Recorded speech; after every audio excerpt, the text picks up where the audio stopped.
John Humphrey Noyes and His Bible Communists by B.B. Warfield. 1. The environment. Few things are more noticeable among the advocates of perfectionism from the opening of the second third of the 19th century than their extreme reluctance to accept the name of perfectionists. Many things may no doubt have cooperated to produce this attitude. Its main occasion lay, however, in the association of the name with a particular body of perfectionists then claiming the attention of the public, with which other perfectionists were very loath to be confused. How anxious they were not to be confused with this body may be measured by the vigour of the language in which, themselves perfectionists, they repudiate all connection with perfectionists. Asa Mahan, for example, writing at the beginning of this period, intemperately declares that the doctrine he teaches has absolutely nothing in common with perfectionism, but a few terms drawn from the Bible. In order to distinguish his doctrine from perfectionism, however, he requires to describe the rejected doctrine as perfectionism technically so called, a mode of speech which already suggests that perfectionism plainly understood is, as it really is, common ground between the two. Possibly to atone for this necessary confession of general kinship, he sweepingly declares that perfectionism, technically so called, is, in his judgment, in the nature and necessary tendencies of its principles, worse than the worst form of infidelity. To William E. Broadman, writing 20 years later, the danger of confusion with this perfectionism seems less imminent, and he is therefore able to speak of it with less passion. He is not the less determined, however, to separate himself decisively from it. This, it must be confessed, he does not accomplish in every respect without some apparent difficulty, describing its fundamental mystical doctrine of the indwelling Christ in terms which would not serve badly to describe the doctrine to which he himself ultimately came. It is, in point of fact, not the perfectionism of the rejected perfectionism which offends him any more than Mahan, but its antinomianism. And his real concern is to protest that not all perfectionism, not his own variety, for example, is chargeable with the antinomianism which men had been led to associate with the name through experience with the body of religionists who had arrogated to themselves and had accorded to them by common usage the specific name of perfectionists. How firmly this special body of perfectionists had attached the general descriptive name of perfectionists to themselves as their particular designation, just as other bodies of religionists have laid claim to the names of Christians, disciples, and the like as their specific names, is illustrated by the survival of this special use of the term, and that in an even narrower application alongside its more general employment in the definition of the word perfectionist, not usually of perfectionism, in our current English dictionaries as well as in our religious encyclopedias. A very good example is supplied by John Henry Blunt's Dictionary of Sects, Heresies, Ecclesiastical Parties and Schools of Religious Thought, 1874. Under the head of perfectionists, he describes only a licentious American sect of antinomian communists. All other perfectionists he classes under the head of perfectibilists, a distinction in designation to which he does not succeed in giving currency. This particular sect, to which thus the name of perfectionists is reserved by Blunt, is no more perfectionist than other perfectionist parties, nor did it arise under influences specifically different from those to which the perfectionist parties which have most sharply repudiated relationship with it owed their own origin, nor can it be represented as without some common interests with them. It differs from them, however, not merely in drawing off to itself and forming a separate sect, instead of contenting itself with acting as leaven within existing churches, but also in the particular doctrinal system which it developed for itself, and which it utilized for the support and exposition not only of its perfectionism, but also of certain radical social theories which having the courage of its convictions, it presently put into practice up to a very bitter end. In this perfectionist sect, we have therefore the opportunity to observe a perfectionism working itself out in life under leadership strong enough to enable it to go its own way along the lines of a development distinctly logical, although narrow and inconsiderate, untrammeled by considerations derived from tradition, whether religious, ethical, or social, and unaffected by the universal judgment of the community in which it lived. A great deal of ability was expended in the elaboration of its underlying religious and social theory. An incredible audacity was shown in putting this theory into practice, and a certain amount of temporary success attended the enterprise. But the thinking embodied in it was as grotesque as it was acute.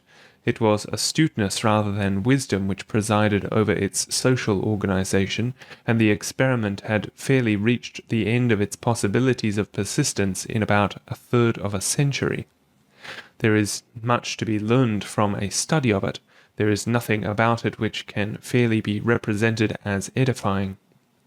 The perfectionists, or Bible communists, as they otherwise called themselves, are only one of the many unwholesome products of the general religious excitement which swept over western and central New York in the late 20s and early 30s of the last century, finding its way in the early 30s also into New England and thence over the world. Albert Barnes defines a revival for us as the simultaneous conversion of many to Christ, adding, in order to give completeness to the description, and a rapid advance in promoting the purity and zeal of Christians. If this were a complete description of the phenomena which may display themselves in revivals, they would always be such unmixed blessings that they could scarcely be connected with an earthly origin, and they certainly could leave behind them nothing but good effects.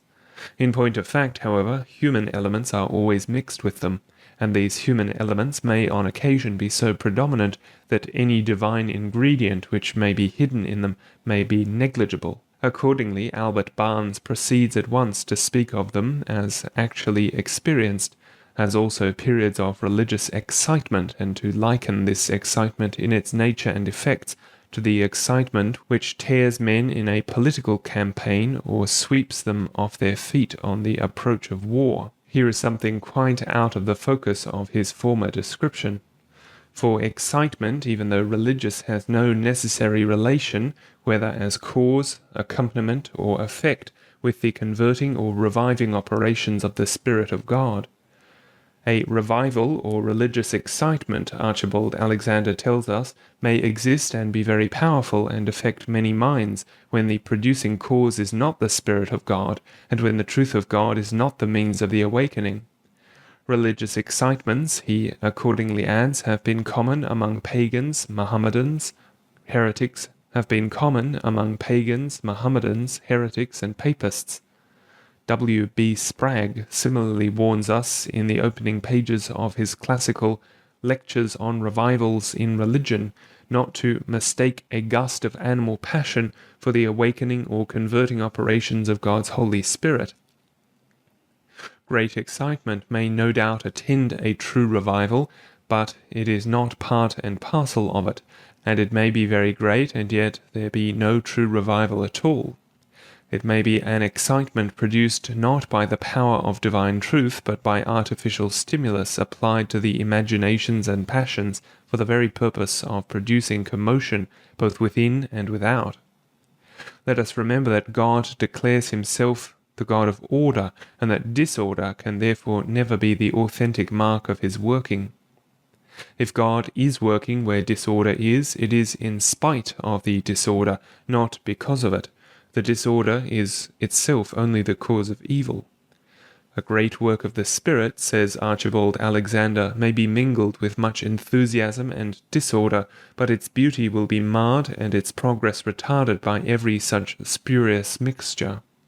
All means and measures which produce a high degree of excitement or a great commotion of the passions, he therefore advises, should be avoided.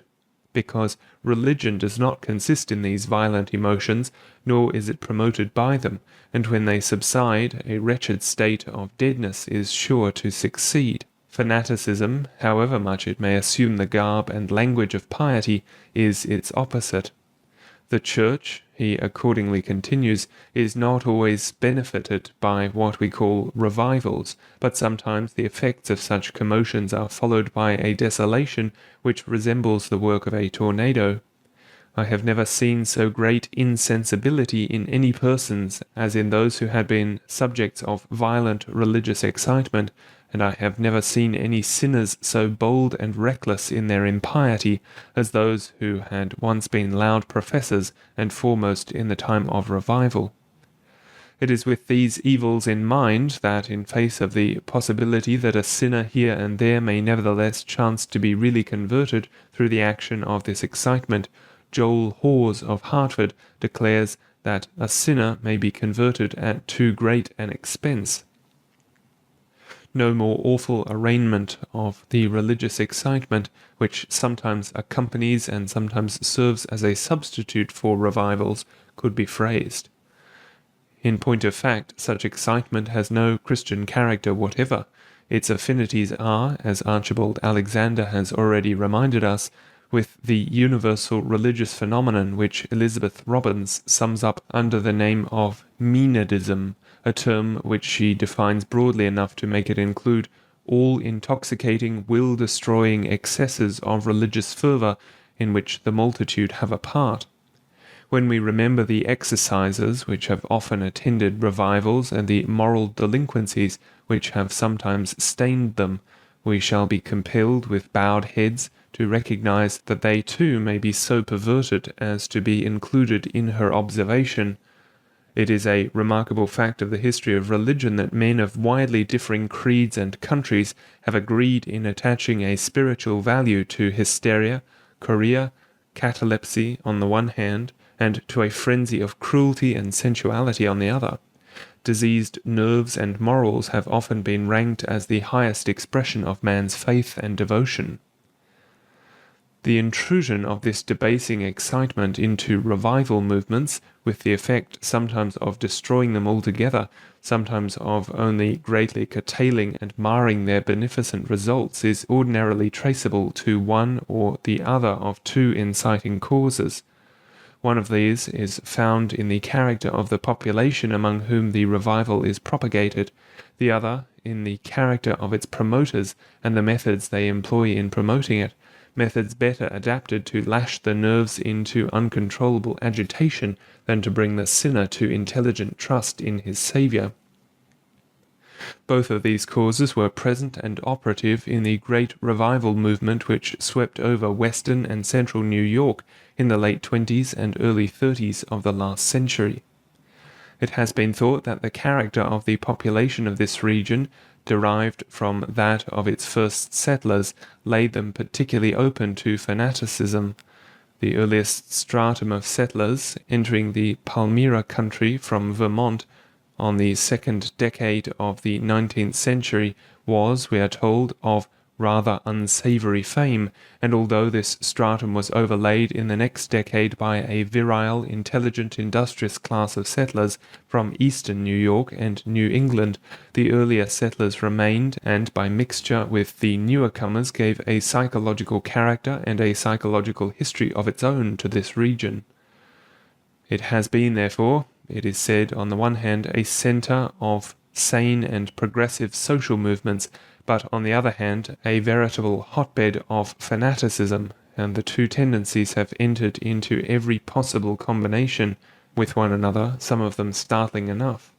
It seems hardly just, however, to ascribe the whole of the evil to the earlier, and the whole of the good to the later immigration. There were many men of the highest character among the earlier immigrants, and the newcomers themselves brought with them that tendency to eccentricity of opinion and extremity of temper which seems to be in the New England blood, and which has made New England, along with its intellectual and moral leadership of the nation, also unhappily the fertile seed plots of fads and extravagances. Central and western New York was in effect only an extended and, because of its isolation and the hardness of its pioneer life, in these respects an intensified New England. The period, moreover, was one of universal excitability. The great improvement in the mechanic arts and the wide diffusion of knowledge, says Albert B. Dodd, writing in 1835, have given a strong impulse to the popular mind, and everywhere the social masses seem to be in such a state of agitation that the lightest breath may make it heave and foam. Men stood in a condition of permanent astonishment. Everything seemed possible. They did not know what would come next, and thought it might be anything. They lived on perpetual tiptoe. It would have been strange if a raw population like that of central and western New York had retained its balance in such a time. That it did not may be observed from the long list of fanaticisms into which it fell, some of which are alluded to by the writer on whom we were drawing at the opening of this paragraph, and the waves of most of which it sent washing back into the parent New England. The earliest agitation which helped to reveal the unfortunate strain in the blood, he writes, was the crusade against the Masonic fraternity in 1826, originating in a widespread belief, unconfirmed by sound evidence, that one Morgan had been foully dealt with at the behest of the order, whose secrets he was accused of revealing. A single and mighty wave of indignation nearly obliterated the fraternity from that part of the United States. In the early 40s, the Rochester country was one of the two chief centers of the propaganda and excitement associated with the predictions of the Vermont farmer William Miller with respect to the approaching judgment and the destruction of the world. In western New York, it became a thoroughly irrational epidemic. Men and women forsook their employments and gave themselves over to watchings and prayer. They hardly slept or ate, but in robes of white awaited the coming of the bridegroom. The result of very many cases was either physical or mental exhaustion, ending in the horrors of insanity. In the late 40s, the delusion of spiritualism entered upon its epidemic course with the Rochester rappings of the Fox sisters. It spread by imitation to New England and thence to Europe, and many of the phenomena attending it, the trance, the vision, the convulsive movement, the involuntary dancing, the many indications of mental and nervous irritability, had close affinity to the extraordinary revival effects which we have elsewhere observed. I wish to remark again one strange and base spiritual product of this unique population. Of course, it is generally known that Mormonism had its beginning in this region, but it is not so generally understood, I think, that Mormonism was literally born and bred in the unhealthy revival atmosphere which has just been described. In fact, the sect of so-called Latter-day Saints might never have existed except for the extraordinary mental agitation about religious matters which pervaded western New York in this period. Mormonism has two main roots, the one to be traced into the mental and nervous characteristics of the personality of Joseph Smith, Jr., the other into the revival environment in which he lived and moved, and neither is a sufficient explanation without the other. A population like this could be trusted to produce spontaneously all the evil fruits of spurious religious excitement. In point of fact, it did so. The writer upon whom we have been drawing, speaking of the period preceding that to which we wish to direct particular attention, points out that during it an unbridled revival activity characterized the ordinary religious life of western New York. Before Finney's personality issued upon the scene, he says, before any particular individual assumed the leadership, this fanatical restlessness, this tendency to spiritual commotion, was in the mind of the population and periodically broke forth in fantastic and exciting revivals.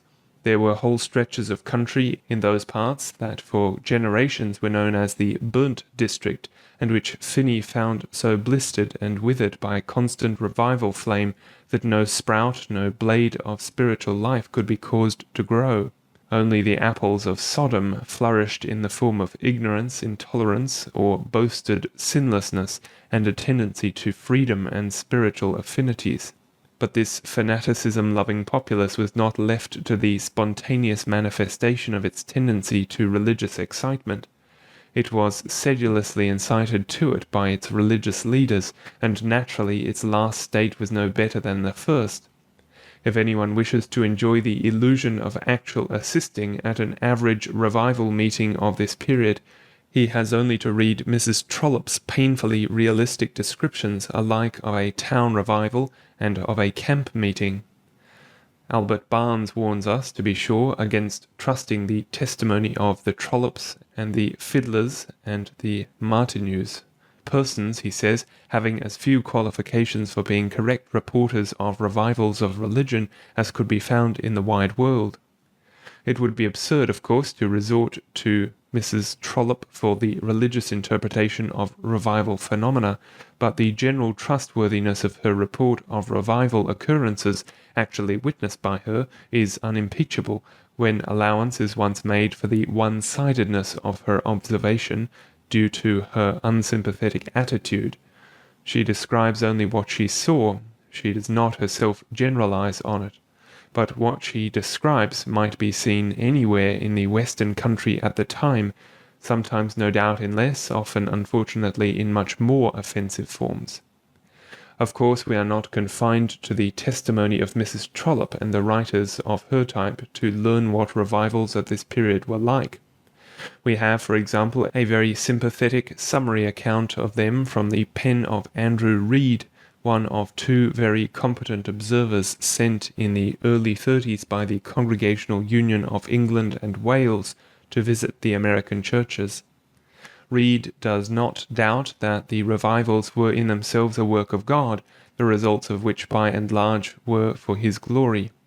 But neither is he able to close his eyes to the evils which accompanied them, especially the opportunity afforded by them and eagerly availed of for vain, weak, and fanatical men to exploit for their own ends the emotional excitement which was aroused. That there were serious evils intrinsic in the very manner in which the revivals were conducted, he is compelled to recognize, but that, he says, was not, after all, the worst of it. They seem to have the faculty of generating a spirit worse than themselves. Rash measures attract rash men, he explains, and their onward and devious path is tracked by the most unsanctified violence and reckless extravagance. They are liable to run out into wild fanaticism, he explains further. A revival is a crisis. It implies that a great mass of human passion that was dormant is suddenly called into action. Those who are not moved to God will be moved to the greater evil. The hay, wood, and stubble, which are always to be found even within the pale of the church, will enkindle and flash and flare. It is an occasion favourable to display, and the vain presumptuousness will endeavour to seize on it and turn it to their own account. Whether such a state of general excitement is connected with worldly or religious objects, it is too much, and would argue great ignorance of human nature, to expect that it should not be liable to excess and disorder. These somewhat general reflections are brought nearer to the point of most interest to us by the testimony of James H. Hodgkin, the historian of Western New York, and a most cautious and sober-minded man, speaking directly out of his own experience. He too, of course, is sympathetic to the revival movement in itself, but he feels constrained to note explicitly that circumstances have occurred in connection with these revivals which give the most painful exhibition of the wickedness and folly of man, when, leaving the divine word, he imagines himself wiser than God. He is led by his experience to the generalization that whenever the religious excitement has been strong, a spirit of fanaticism has been induced and has greatly hindered the good work and marred its beauty. He has observed further that these evils have been particularly apparent when the revival work was carried on, not by the settled ministry, but by outsiders called in because of some fancied particular adaptation to this work. No doubt there were among these revival men or revival preachers men of true piety, whose usefulness was demonstrated by the results of their labours. Of others, however, Hodgkin declares himself constrained to believe that if they were not impostors, they must have been self-deceived fanatics, and certainly he declares their operations and influences were destructive in a high degree and brought discredit on the revival. One and another of these men are mentioned and described, and it is pointed out that while mighty men in stirring up excitement, they failed under the test of time in bringing men really to Christ. Thus they proved themselves to be mere religious demagogues, for does not Gustave Le Bon tell us that, when describing demagogues and their ways, that it is easy to imbue the mind of a crowd with a passing opinion, but very difficult to implant therein a lasting belief? It is not, however, until we turn to the portion of his book in which Hodgkin records the life histories of the individual churches that we realize the amount either of the excitement stirred up by these men or of the evil wrought by it. Yet, as he is speaking only of the Presbyterian churches, which suffered least of all the churches from this disease, we are looking through his eyes only at the outer fringes of the evil. Even in the Presbyterian churches it certainly was bad enough. One Augustus Littlejohn seems to have been the evil genius of the Presbytery of Angelica, one Luther Myrick of the Presbytery of Onondaga, one James Boyle of the Presbytery of Geneva. These were all famous revivalists, enjoying high favor not only in western New York but to the east as well, and running through great careers, and only when they had wrought their ruin did they fall at last under the ban of the church they had distracted and whose people they had harassed and misled. It is appalling to observe the number of churches of which it is recorded that they were disturbed, injured, or destroyed by the activities of these men and their coadjutors. We need not repeat these records here. Let that of Manlius Centre Church serve as a single example. It was, we read, torn to pieces and became extinct through the influences of Mr. Myrick and other errorists. We prefer to transcribe merely the long record of the experiences of the Church of Conhockton, as particularly instructive of the state of mind induced by the prevalent religious excitement. In the summer of 1832, we read, Reverend James Boyle held with this church a protracted meeting which was continued through a number of days. The measures which were common with him and others of that class of evangelists were employed, and a state of high excitement was produced, and many professed to be converted, and no doubt some souls really were born again. A large number were received into the church, swelling its numbers to 110 members. It might seem that the days of the mourning of this church were now ended, and that she must now have acquired such a measure of strength as to be able in all future time to enjoy the stated ministrations of the gospel. But such was not the case. Very little pecuniary strength was acquired, a spirit of fanaticism was infused into the minds of many, and a state of preparation to be carried away with any delusion was induced. With respect to the converts, so called, the writer is unable to say what has become of them. He believes very few of them give satisfactory evidence of having been born again. In the winter of 1837-38, a very singular state of things existed.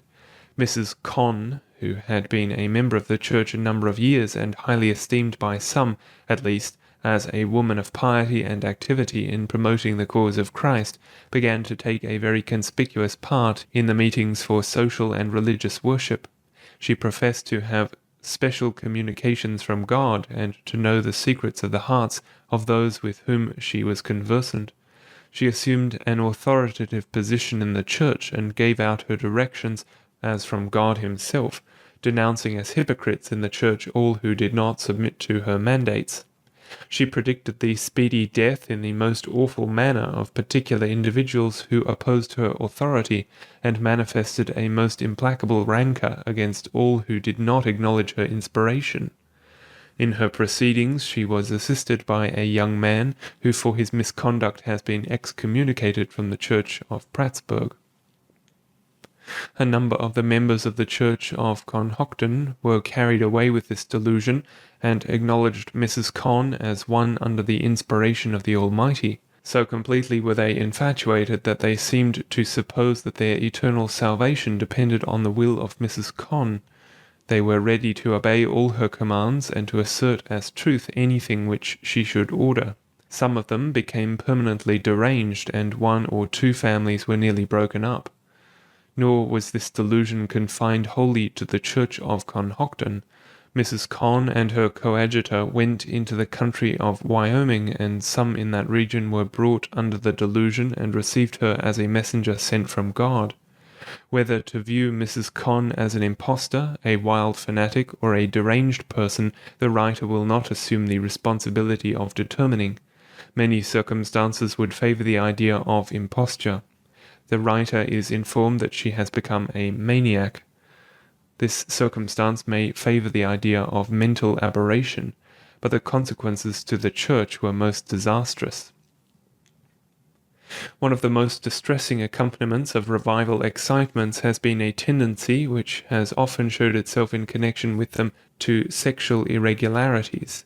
This tendency does not seem to find its accounts, solely at least, in the low level of culture of the populations which have furnished the materials on which these revivals chiefly worked, and it certainly is not to be confounded with the opportunity taken by evil-minded persons from the conditions created by the revivals for corrupt practices. The opportunity has been afforded and improved, the camp meetings, of course, supplying the most flagrant instances. R. Davidson, describing the great Kentucky revival at the opening of the century, feels bound to consecrate a section to the too free communication of the sexes, and although he excuses himself from giving details on account of the delicacy of the subject, he tells us plainly that dissolute characters of both sexes frequented the camps to take advantage of the opportunities afforded by the prevailing license and disorder. This, however, was only incidental to the revivals themselves. What needs to be recognized is that the nervous exaltation, which was the direct product of the revival methods too frequently employed, seems not merely to have broken down the restraints to the unchecked discharge of other than religious emotions, but to have opened the channels for their discharge, and even to have incited to it, so that, as W. Hepworth Dixon puts it in vivid phrase, the passions seemed to be all unloosed, and to go astray without let or guide. It was the participators in the revival excitement themselves who went astray. John Lyell, reviewing the case of the women who had been the subjects of the falling exercise prior to November 1802, found several, by the most unequivocal proofs, to have since fallen still more woefully, no fewer than 4 individuals having transgressed in the most flagrant manner. Occasion has of course been taken from such facts to confuse emotions which differ toto coelo. There is actually a theory extant that the religious emotion is nothing but the sexual ecstasy misinterpreted, and it is quite common to represent the human love passion and the spiritual love passion as lying in particularly close contiguity, if not even as delicately interwoven.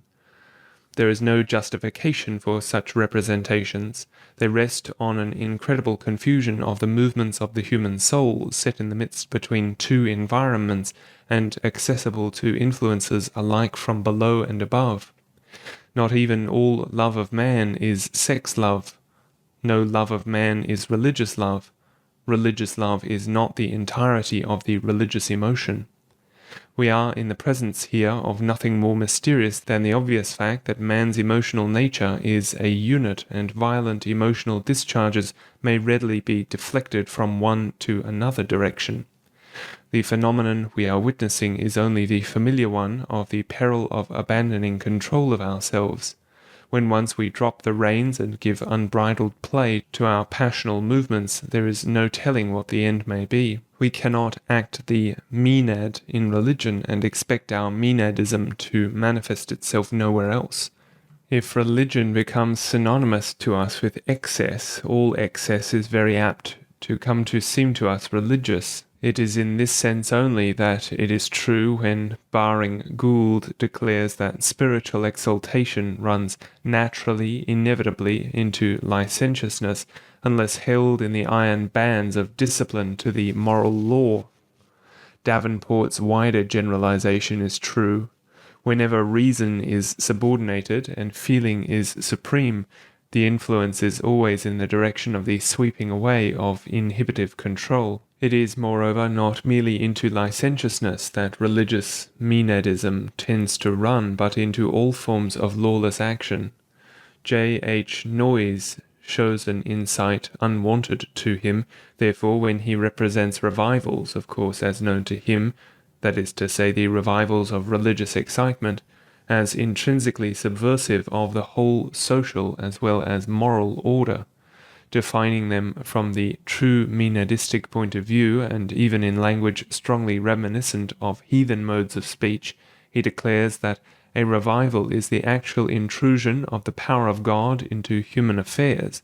That is to say, says he, it is the entrance into the complex of active causes of the actual deity.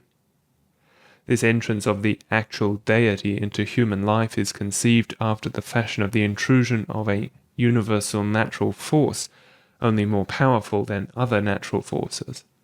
Conservatives fancy that its operations are restricted to the conversion of souls. That, says Noyes, is absurd. You cannot cabin and crib such a force in that way. Once set in motion, it goes, or tends to go, into all the affairs of life. A revolution is really inaugurated in every revival, and if it does not overturn and reconstitute all the life of the world, that is only because its action is prematurely checked. Revival preachers and revival converts are necessarily in the incipient stage of a theocratic revolution.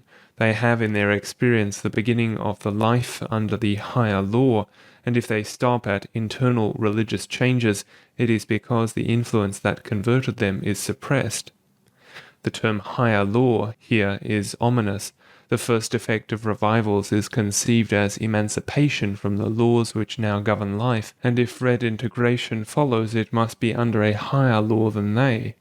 They do, and always must, leave social disintegration in their train.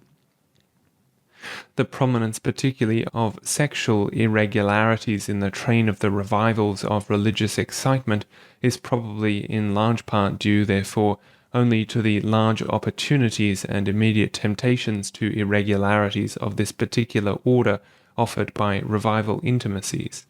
The period in which the revivals of the late 20s and early 30s took place was, moreover, one of widespread unrest with respect to the relation of the sexes and of relaxation of the strictness of traditional habits, and the communistic experiments incited in the middle years of the 20s by Robert Owen no doubt also brought their contribution to the result. With respect to these particular revivals, however, we must not underestimate the influence of the fantastic apocalyptical theories by which a large part of their unhealthy excitement was produced, and which, by persuading men that they no longer lived on the earthly plane or under earthly law, gave to sexual irregularities a religious sanction, or even made them appear a religious duty. Being Maenads, men and women committed adultery for the kingdom of God's sake, as the victims of the atrocious Cochrane were doing in Maine and New Hampshire a short decade before, and the associates of the unspeakable Matthias, himself a product of these revivals, were doing contemporaneously in New York and Sing Sing. Thus arose the shocking theory of spiritual wives, which was intimately connected with the perfectionism that constituted, after all said, the most unwholesome product of the revival excitement. There is no reason to suppose that the spiritual wives at the outset were anything other than the name, strictly taken, imports, intimate spiritual companions and fellow workers in a common task. The hot perfectionist, living in the new order, attached to himself a like-minded female companion who shared his labours at home and abroad, They lived together, travelled together, worked together, in a fellowship closer than and superseding that of husband and wife. It was a renewal of the spiritual wives, the agapetoe, or virgines sub introductoe of the early church, but it required only a few months to run through the development that its earlier model consumed some centuries in traversing. What was in the first instance only an incredible folly and dangerous fanaticism soon became an intolerable scandal and dissolute practice. Spiritual wives became carnal mistresses. Here and there injured husbands avenged their wrongs by physical assaults upon the clerical offenders, and when the husband was complacent, the outraged community was apt to treat both legal and spiritual husband to a coat of tar and feathers and a ride on a rail. Though actually only sporadically practiced, the advocacy of this indecency was widespread in perfectionist circles. Its roots were planted in the prevalent notion that the saints had advanced beyond the legalities of the worldly order, and that it behooved them to be putting the freedom of the resurrection life into practice. The perfectionism of which this deplorable practice was one of the fruits was pervasive, and everywhere it went it worked destruction. It was intensely individualistic in its temper and operated accordingly as a disintegrating force in the church organizations into which it found entrance. This effect was increased by its affiliation with a powerful unionistic movement which was vexing the churches of this region. Like other unionistic movements, this one also was much more effective for tearing down the existing organizations which stood in its way than for realizing its own professed utopian ends. At all events, ruin marked the pathway along which the combined perfectionist-unionist forces moved. Here is a typical notice. Reverend A. Hale from the Black River Association distracted the church with perfectionism, and Reverend Luther Myrick with unionism. 20 male members broke away from the church at one time as perfectionists. There was an active organization vigorously at work among the churches calling itself the Central Evangelical Association of New York, which consisted, as Hodgkin tells us, just of a body of perfectionists and unionists. The Synod of Geneva, at its meeting in October 1835, warned the ministers and churches under its charge against it, because, as it said, it does not sustain the reputation of an orthodox body, and the course of proceedings adopted by most of its ministers is calculated to divide, corrupt, and distract the churches. The Synod therefore declared that it deemed it irregular for any minister or church in our connection to admit the ministers of the said association to their pulpits, or in any way to recognize them, or the churches organized by them, as in regular standing. Such a deliverance was necessarily a mere brutum fulmen. Even had it taken a more authoritative form, it was locking the door after the horse had been stolen.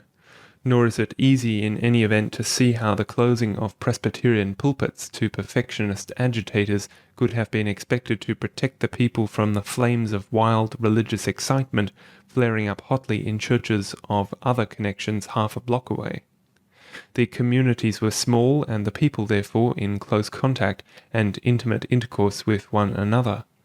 The religious excitement that was raging was the property of no one denomination, but pervaded all. It was the professed object of one of the most active organizations engaged in fostering it, and the actual effect of many with no official connection with that organization, to obliterate all dividing lines and to reduce the whole Christian body to an indiscriminate mass of fanaticism. Certainly, perfectionists swarmed over the land, drawing from all churches, forming none. No doubt the ever-present fact of Wesleyan perfectionism lay in the background and supplied everywhere a starting point, and everywhere gave a certain dignity and stability to the movement. A number of the perfectionist leaders were of Methodist origin, but the most effective forces in the production of the prevalent perfectionism were derived from quite different quarters, particularly from the Pelagianizing theories of the will emanating from New Haven. The perfectionism actually developed ran, however, in point of fact, into mystical molds. These perfectionists, as a contemporary writer very fairly puts it, believe that they have the inward Christ, can do no wrong, that to the pure all things are pure, that Christ is responsible for all they do, and other such blasphemous absurdities. Their chief, or at least their most obvious characteristic, accordingly, was less correctness in conduct than freedom in the spirit, and this, in fact, constituted their main attraction to the populace. J.H. Noyes fully recognizes that some doubtless joined the standard of perfectionism not because they loved holiness, but because they were weary of the restraints of the duty-doing churches. Perfectionism presented them a fine opportunity of giving full swing to carnality, and at the same time of glorying over the servants under law. Nothing was further from their intention, of course, than to submit themselves to the restraints of organization. Each wished to be a law to himself, and as far as he could compass it, a law also to everybody else. They erected what Noyes calls disunity into a principle, and denounced organization as in itself an evil, a slavery to which free men in the spirit would not submit. To perfectionists generally, writes William A. Hines, the idea of discipline, organization, submission one to another was intolerable. Were they children of the covenant that gendereth to bondage, they asked themselves, or were they called to stand fast in the liberty wherewith Christ had made them free? Were they not living in the very last days foretold by the prophets, when all were to know the Lord from the least unto the greatest, and when no one should teach his neighbour or his brother, saying, Know the Lord? Perfectionists, said the eloquent James Boyle, stand as independent of each other as they do of any anti-Christian churches. They will not be taught by each other, as they are all taught of God, nor will they acknowledge any man as a leader or chief, or anything of the kind. Such extreme individualism as is here announced cannot really maintain itself in practice. The perfectionists too, of course, found leaders and showed sufficient coherence to hold conventions at which a common platform was proclaimed and joint undertakings inaugurated. Even centers of activity were formed from which perfectionist influences radiated after a fashion which suggests at least the beginnings of institutional organization. One of the earliest of them was established at the little cotton mill village of Manlius, where the little Presbyterian Church, Manlius Centre, was stamped out. Hiram Sheldon was recognized by the Manlius perfectionists as their leader and expositor, but there were associated with him such men as Jarvis Ryder, Martin P. Sweet, and Erasmus Stone. In this coterie originated most of the extravagances which characterized the perfectionist movement. At Manlius, says Dixon, the chosen took upon themselves the name of saints. Here they announced their separation from the world. Here they began to debate whether the old marriage vows would or would not be binding in the new heaven and the new earth. It was Albany, however, which became the real distributing centre of the movement, at least for the East, and the house of the Mrs. Annesley there became the centre of the centre. Thence missionaries proceeded into New England, and groups of perfectionists were established here and there, at Southampton, Brimfield, New Haven. At Albany, of course, the same ruin was wrought as elsewhere. The churches were greatly troubled. The Fourth Presbyterian Church, E. N. Kirk's, was required to put into action extensive disciplinary proceedings, and even the classroom of the little theological seminary which E. N. Kirk had established was invaded by the fanaticism. We hear of its being carried from this centre as far as the extreme western border of Frontier, Wisconsin. The beginnings. It was into this atmosphere that John Humphrey Noyes was plunged by his conversion in August 1831. He was an opinionated, self-assertive young man of 20, who had been graduated from Dartmouth College the year before, 1830, and meantime had been studying law in his brother-in-law's office at Putney, where the family had been resident since 1823. The great revival of 1831 seems fairly to have rushed him off his feet, and he took his conversion hard, yielding with difficulty, but when he yielded altogether.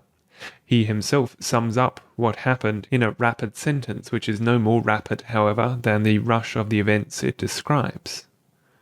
The great Finney revival found him, he says of himself, at 20 years of age, a college graduate studying law, and sent him to study divinity, first at Andover, afterwards at New Haven. He entered the seminary at Andover 4 weeks after his conversion, and in less than 3 months after it, he had placed himself at the disposal of the American Board of Commissioners for Foreign Missions. But nothing that organized Christianity could offer could satisfy his morbid appetite for excitement, and in a little more than 2 years more he had turned his back upon it all and was seeking thrills along a new path. He has himself described for us the stages of his progress. After a painful process of conviction, in which the conquest of my aversion to becoming a minister was one of the critical points, it is thus that he describes his conversion, I submitted to God and obtained spiritual peace. With much joy and zeal, I immediately devoted myself to the study of the Scriptures and to religious testimony in private and public. The year of 1831 was distinguished as the year of revivals. New measures, protracted meetings, and New York evangelists had just entered New England, and the whole spirit of the people was fermenting with religious excitement. The millennium was supposed to be very near. I fully entered into the enthusiasm of the time, and seeing no reason why backsliding should be expected, or why the revival spirit might not be maintained in its full vigor permanently, I determined with all my inward strength to be a young convert in zeal and simplicity forever. My heart was fixed on the millennium, and I resolved to live or die for it. 4 weeks after my conversion, I went to Andover and was admitted to the Theological Seminary. This was a typical conversion of the revival of excitement order, issuing not so much in sound religion as in restless activities, and filling his mind only with strong delusions, in this case chiliastic delusions, which prepare it for everything except sane religious development. It is interesting to observe that, as he tells us more than once, most of those who followed him in his further vagaries had begun with him in these. Most of those, he says, writing in 1847, who have become perfectionists, he means the term in the narrow sense in which it describes only his own followers, within the last 10 years have previously been converts and labourers in such revivals, that is to say, had been victims as he was of the revival of excitement. Of course, no one in his inflamed state of mind could find satisfaction at Andover. The students there were merely Christians, and seemed to him, from his exalted point of view, a good deal less than what Christians should be. In the censoriousness which naturally accompanies such exaltation of spirit, he accuses them of indifference, levity, jealousy, sensuality, of everything which, as Christians, they ought not to be. Only in a few, who were touched with the enthusiasm of missions, Lyman, Munson, Tracy, Justin Perkins, did he find any congeniality of companionship. He was taken into a secret society which they maintained for mutual improvement, and learned from it a method of government by criticism which he afterwards employed in his communistic establishment. The classroom instruction also was not wholly without effect upon him. In particular, Moses Stuart's exegesis of the 7th chapter of Romans and of the 24th chapter of Matthew supplied him with points of departure from which he afterward advanced to the 2 hinges on which his whole system turned. He remained at Andover, however, only the single session of 1831 to 1832. The autumn of 1832 found him at the Divinity School at New Haven. His motive for making the change, he tells us, was that at Yale he could devote a greater part of his time to his favourite study of the Bible, by which he appears to mean that the classroom work at Yale was less exigent than at Andover. In any case, he preferred to prosecute his study of the Bible without, rather than under, the direction of his teacher. I attended lectures daily, he writes, and studied sufficiently to be prepared for examination, but my mind was chiefly distracted with my heart to the simple treasures of the Bible. I went through the epistles of Paul again and again, as I had gone through the evangelists at Andover, and in the latter part of the time, during which he was at Yale, when I had begun to exercise myself in preaching, I was in the habit of preparing the matter of every sermon by reading the whole New Testament through with reference to the subject I had chosen. He also found time for many external activities. He worked among the Negroes of the town and took part in the organization of one of the earliest anti-slavery societies in this country. He even became instrumental in building up a struggling church. There were about a dozen revivalists in the city, he says, and their fervour attracted him. For, says he, I was burning with the same zeal which I found in them, but nowhere else in the city, for the conversion of souls. As they grew in number, they had organized themselves as the Free Church, and on Noyes's recommendation, they now invited James Boyle to preach to them. He was thus provided with church associations of the hottest revivalistic character. These new associations were not calculated to moderate Noyes's fanatical tendencies. The censoriousness which he had exhibited towards his fellow students at Andover he now turned upon Christendom at large. How many real Christians are there in Christendom, he asked himself, and he felt constrained to answer, not many. From his higher vantage ground he looked out upon Christianity as exhibited in the churches and found it fatally wanting. His missionary zeal naturally cooled. With all Christendom lying in the evil one, what were the heathen to him? He saw his task now in the Christianizing of nominal Christians. The lost condition, not of the heathen but of Christians, was heavy on his heart. And now his sedulous study of the Bible in careful seclusion from his natural advisers began to bear fruit, though he did not get so far away from Moses Stuart as to impress us with the originality of his thought. In the summer after his first year at Yale, the summer of 1833, he settled it with himself that our Lord's second advent had already taken place, that it took place, in fact, within a generation of his death. We say he settled it with himself, for his confidence in his new conclusion was characteristically perfect. I no longer conjectured or believed in the inferior sense of these words, he says, but I knew that the time appointed for the second advent was within one generation from the time of Christ's personal ministry. Oddly enough, he appears to have been led to this conclusion chiefly by John 21:22. If I will that he tarry till I come, what is that to thee? Here, said he, is an intimation by Christ himself that John will live till his second coming. The Bible is not a book of riddles. Its hidden treasures are accessible to those who make the Spirit of truth their guide. And how is it possible to reconcile this intimation with the accepted theory that Christ's second coming is yet future? If we are inclined to wonder a little at the mental struggles which Noyes seems to have undergone in reaching this conclusion, we should remind ourselves that it involved a very considerable revolution of thought for him, and revolutions of thought were not easy for Noyes. He had hitherto been, we must remember, a hot chiliast, looking for the second coming not only in the future, but in the immediate future, and expecting from it everything he was setting his hopes upon in his inflamed fancy. It was a great wrench to transfer this second coming back into the distant past, though, as we shall see, he managed to soften the blow by preserving his chiliastic hopes for the impending future, and carrying only the second coming itself back into the past. In August of this same summer, 1833, he was licensed to preach by the New Haven West Association, and spent the 6 weeks that intervened before the reopening of the seminary in the autumn preaching in a little church in North Salem, New York. He was as yet not a perfectionist, only a fanatical chiliastic revivalist, if we can use the word only in such a connection.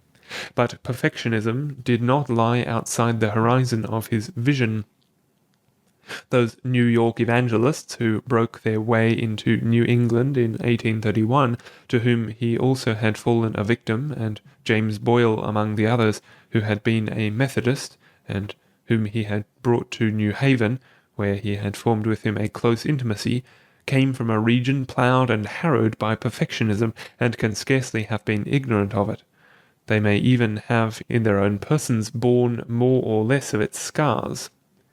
He found also on his return to the seminary some zealous young men newly entered, who spurred him on to higher attainments in holiness. He diligently read such works as the Memoirs of James Brainerd Taylor and Wesley's Tract on Christian Perfection. He naturally found himself, therefore, through the autumn and early winter months, making steady and accelerating progression toward perfect holiness. No lower attainment would satisfy him, and he became ever more and more eager to reach the goal. This effort, in the end, absorbed all his energies. At last the blessing came, and he received his second conversion. He writes to his mother, "The burden of Christian perfection accumulated upon my soul until I determined to give myself no rest while the possibility of the attainment of it remained doubtful. At last the Lord met me with the same promise that gave peace to my soul when first I came out of Egypt. If thou wilt confess with thy mouth the Lord Jesus, and shalt believe in thine heart that God hath raised him from the dead, thou shalt be saved.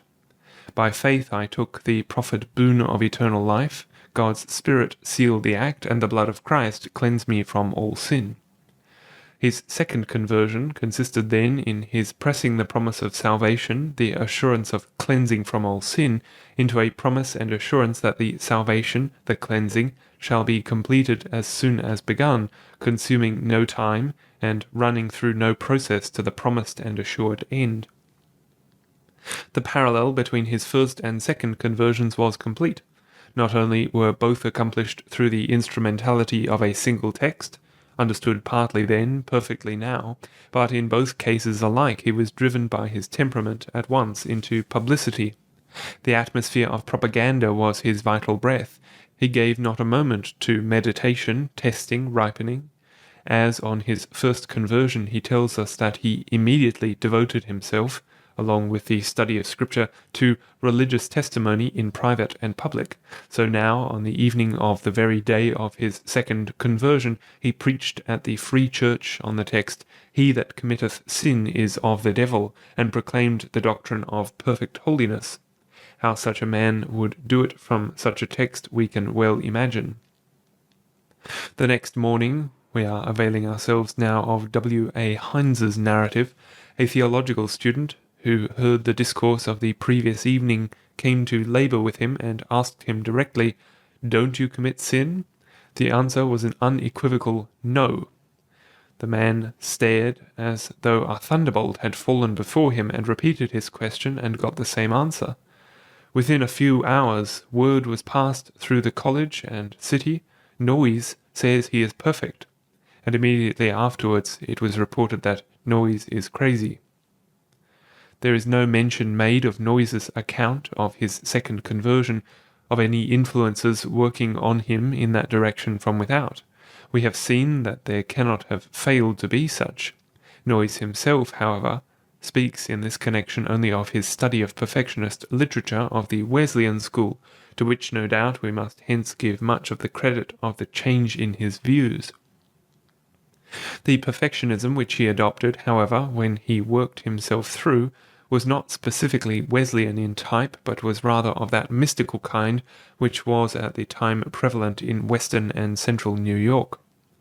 As there was nothing in Noyes's previous intellectual history to prepare us for this particular mode of thinking, we naturally conjecture that he must have derived it from the New York men, channels of communication with whom, as we have seen, existed in abundance. A writer of the time, who shows himself in general very familiar with what was going on, tells us explicitly that he owed his indoctrination into perfectionism to one of the young men who had gone astray in E. N. Kirk's school at Albany. Chauncey E. Dutton, we read, had breathed the afflatus. In 1833 he left Albany and entered the theological department at New Haven, Connecticut. Here he infused the new enthusiasm into John H. Noyes, a young man of Putney, Vermont, with whom he had become familiar. Thus began the logos of New Haven perfectionism. The date is right, and the general circumstances. It was on his return to New Haven in the autumn of 1833, Noyes himself tells us, that he found a number of zealous young men just entering the seminary, to whose constant fellowship and conversation he attributes, along with the Wesleyan literature which he read, his progress towards holiness.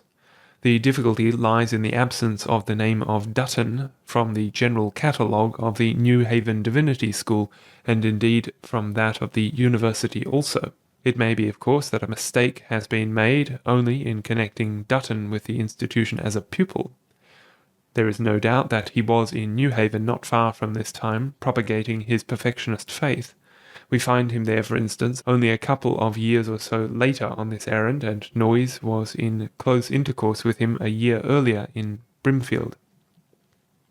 The tone of Noyes's reference both to him and to his companion in these ministries, Simon Lovett, however, leaves an impression that this intercourse with them belongs rather to 1835, and later than to 1833 to 1834, and we can scarcely avoid the feeling that he means us to gather that he was self-converted to his perfectionism. Lyman H. Atwater, who was a fellow student of the next lower class with Noyes at Yale, seems to think of him merely as one of the Pelagianizing perfectionists who sprang up in his student days at New Haven under the teaching of Nathaniel W. Taylor. He is giving a general account of the rise of this class of perfectionists, and permits himself this bit of personal reminiscence. When we were students of theology, a little coterie, becoming wiser than their teachers or fellow students, strained the doctrine of ability beyond the scope contended for and admitted by its most eminent champions, to the length of maintaining not only that all men can, but that some do reach sinless perfection in this life, of which, so far as students were concerned, a trio or so were the principal confessors.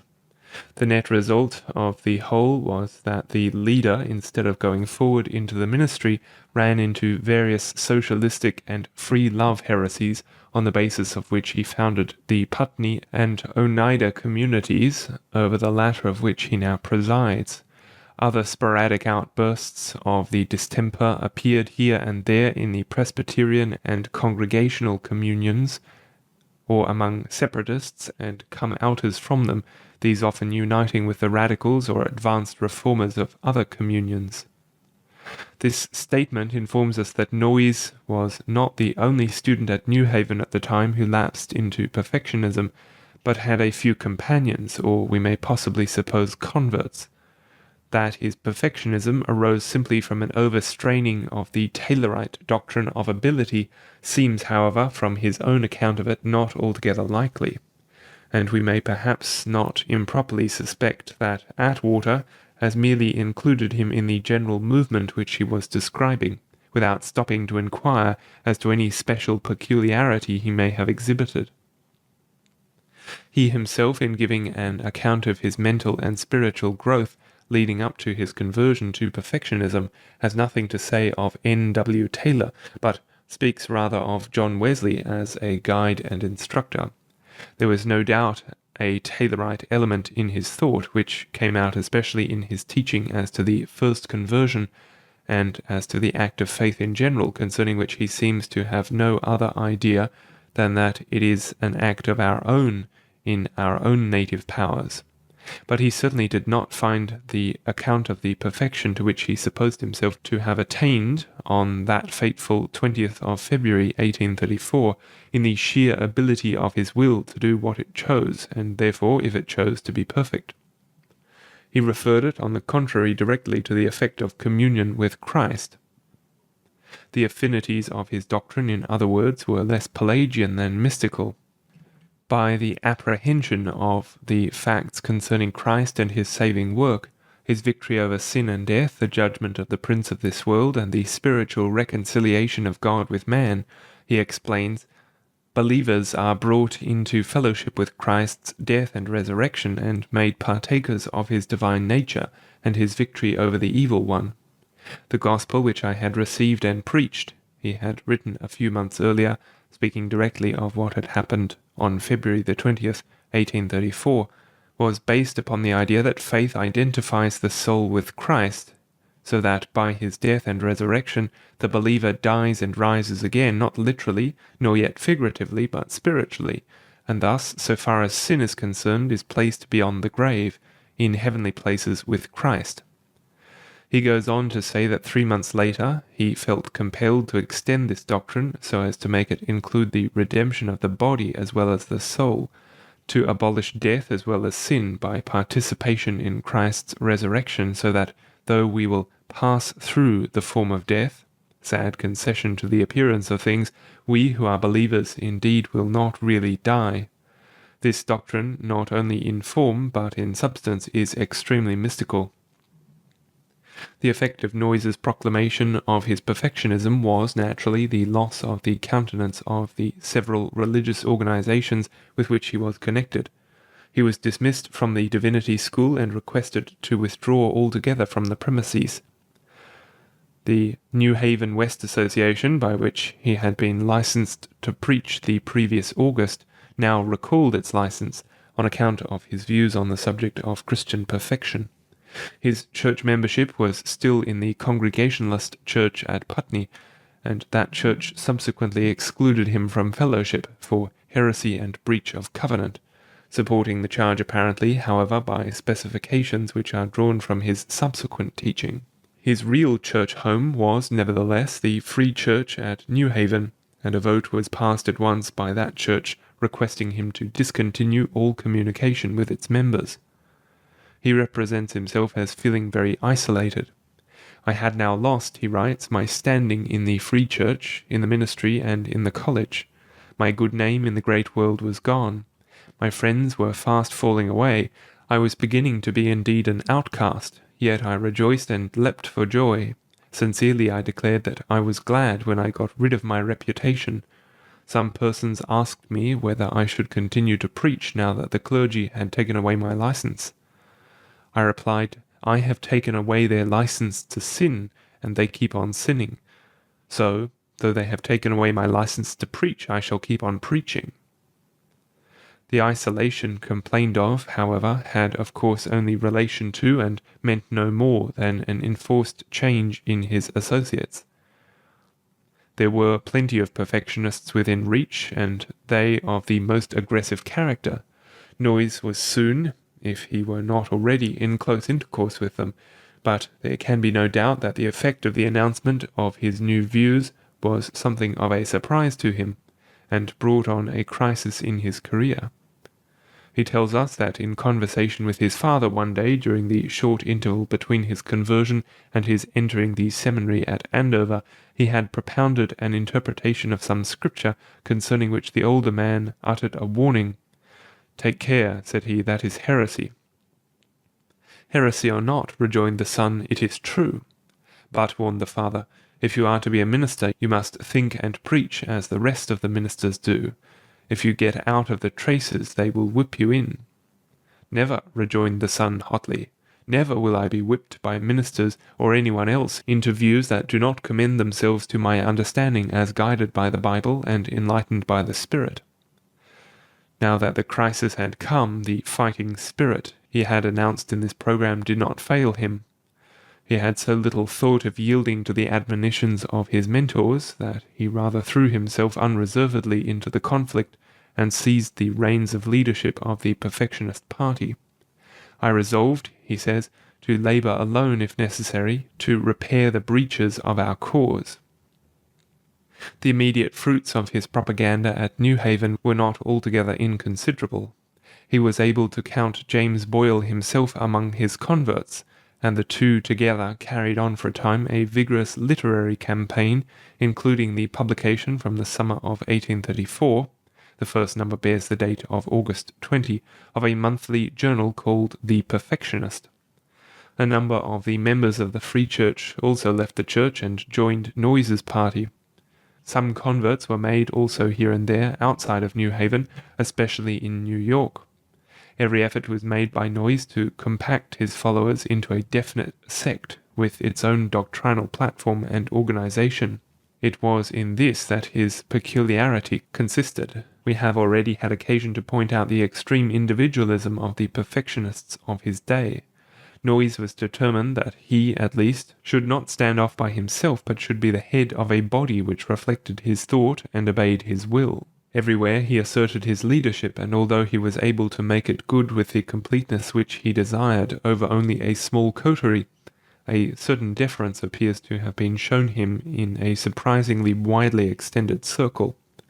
Looking back upon these early days from a point of sight 30 years later, he tells us how they then appeared to him. The term perfectionist, he tells us, was applied to two classes who came out from the Orthodox churches at about the same period. They resembled each other in many respects, both classes apprehending alike the great truth that the new covenant means salvation from sin, the security of believers, the substitution of grace for law and ordinances, etc. But there was yet this fundamental and important distinction. One class appropriated these doctrines in the interest of individualism, the other in the interest of unity. One class scorned the idea of subordination and discipline, the other joyfully received the idea of organization and was willing to submit to such discipline as organic harmony should require. One class were all leaders, a regiment of officers. Many of them were for a time eloquent champions of the new truths, but the majority of them rushed into excesses which dishonored the name of perfectionist. The other class, led by J.H. Noyes, have persevered in a course of self-improvement, overcoming many obstacles, and finally have developed a system of principles and a form of practical life which at least challenges the admiration of the world. This formal difference, organized or unorganized, was not, however, the only thing which divided Noyes's followers from outlying perfectionists. He was not only prepared to impose upon them his personal leadership, but his personal doctrinal views also. And, young man in his 24th year as he was, he had his doctrinal views even now in their formative ideas already in hand. They were evolved from the two fundamental assertions to which he had now attained, that Christ's second coming took place in AD 70, and that no one living in sin is in the proper sense a Christian. Working out the details of his system rapidly from these two underlying principles, he as rapidly developed a very acute sense of the uniqueness of his New Haven perfectionism. Consciousness of the points of agreement between his and other perfectionism grew faint. The settled persuasion that he and he alone possessed truth took possession of him. New Haven perfectionism, he writes in his journal, is a new religion, has affinity with no sect this side the primitive church. As a system, it is distinct from all the popular theologies. And again, New Haven perfectionism is a doctrinal system standing by itself, distinct from Wesleyan, New York, and Oberlin perfectionism, as it is from non-resistance, come-outism, etc. Perfectionism in other places than in Putney, so far as I know, individual instances excepted, has been mixed up with New York fanaticism, Boylism, Gatesism, non-resistance, etc.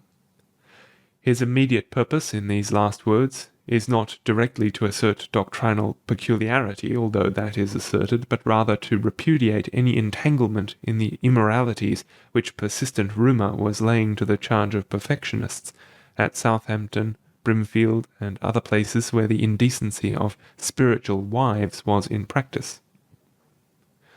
It is worthwhile to turn aside to point out that one of the peculiarities by which Noyes separated himself from the perfectionists of the time was that he did, in point of fact, keep himself from complicity with this evil. He makes it quite clear that it was in his mind a characteristic of what he calls New York perfectionists, and he declares with the utmost emphasis that he himself never gave it the least countenance. It was brought into New England from New York, he tells us, by Simon Lovett and Chauncey E. Dutton, who circulated at Southampton, Brimfield, and afterward at New Haven itself, as a sort of missionaries, and though beginning in mere bundling, passed on into actual licentiousness. As for himself, he asseverates that he had no connection with such things, whether at Brimfield, Rondout, or New York, except to reprove them. It must not be imagined, however, that it was what we should call the immorality of the practice which kept Noyes thus free from this iniquity. He speaks of it as licentiousness, it is true, but he fully shared the antinomianism of which it was the expression.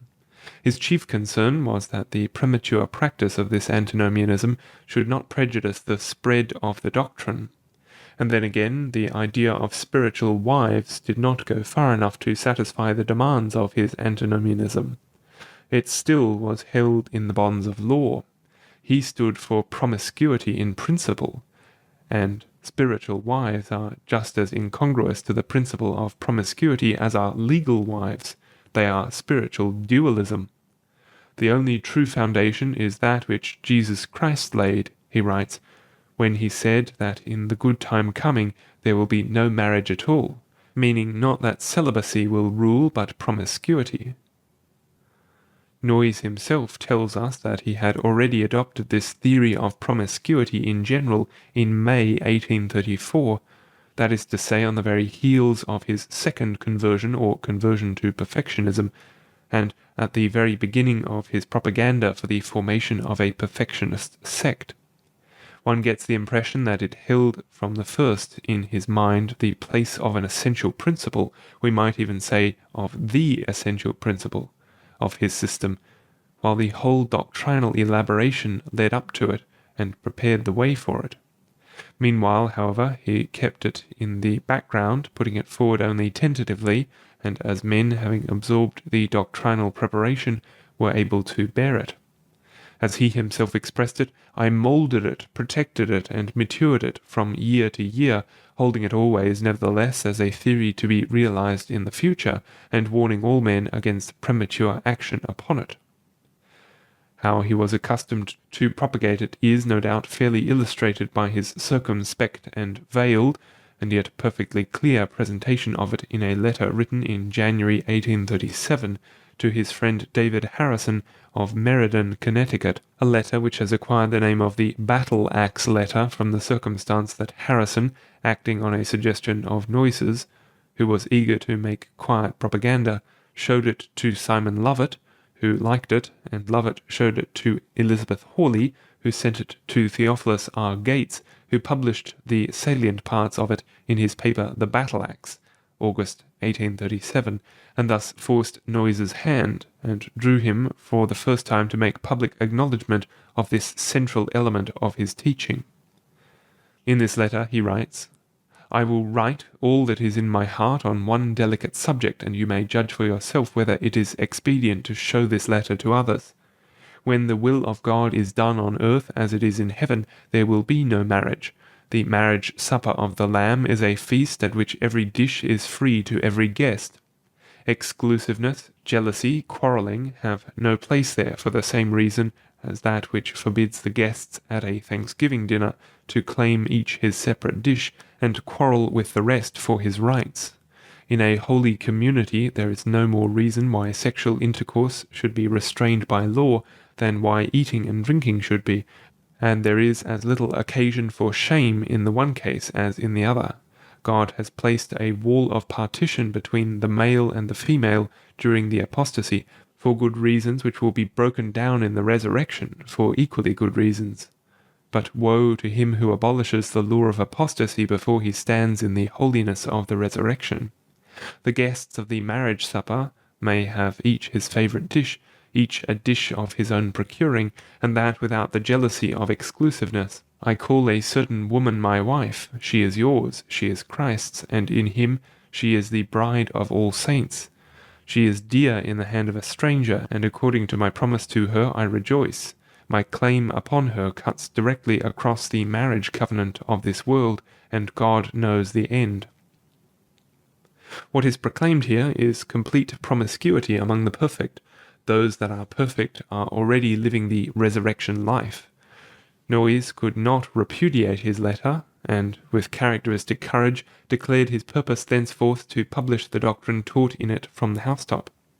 But with his equally characteristic caution, he kept it still in the background, and put in the front those doctrines which he appeared to value more and more, chiefly because they led up to this, but which meanwhile produced less scandal to talk about.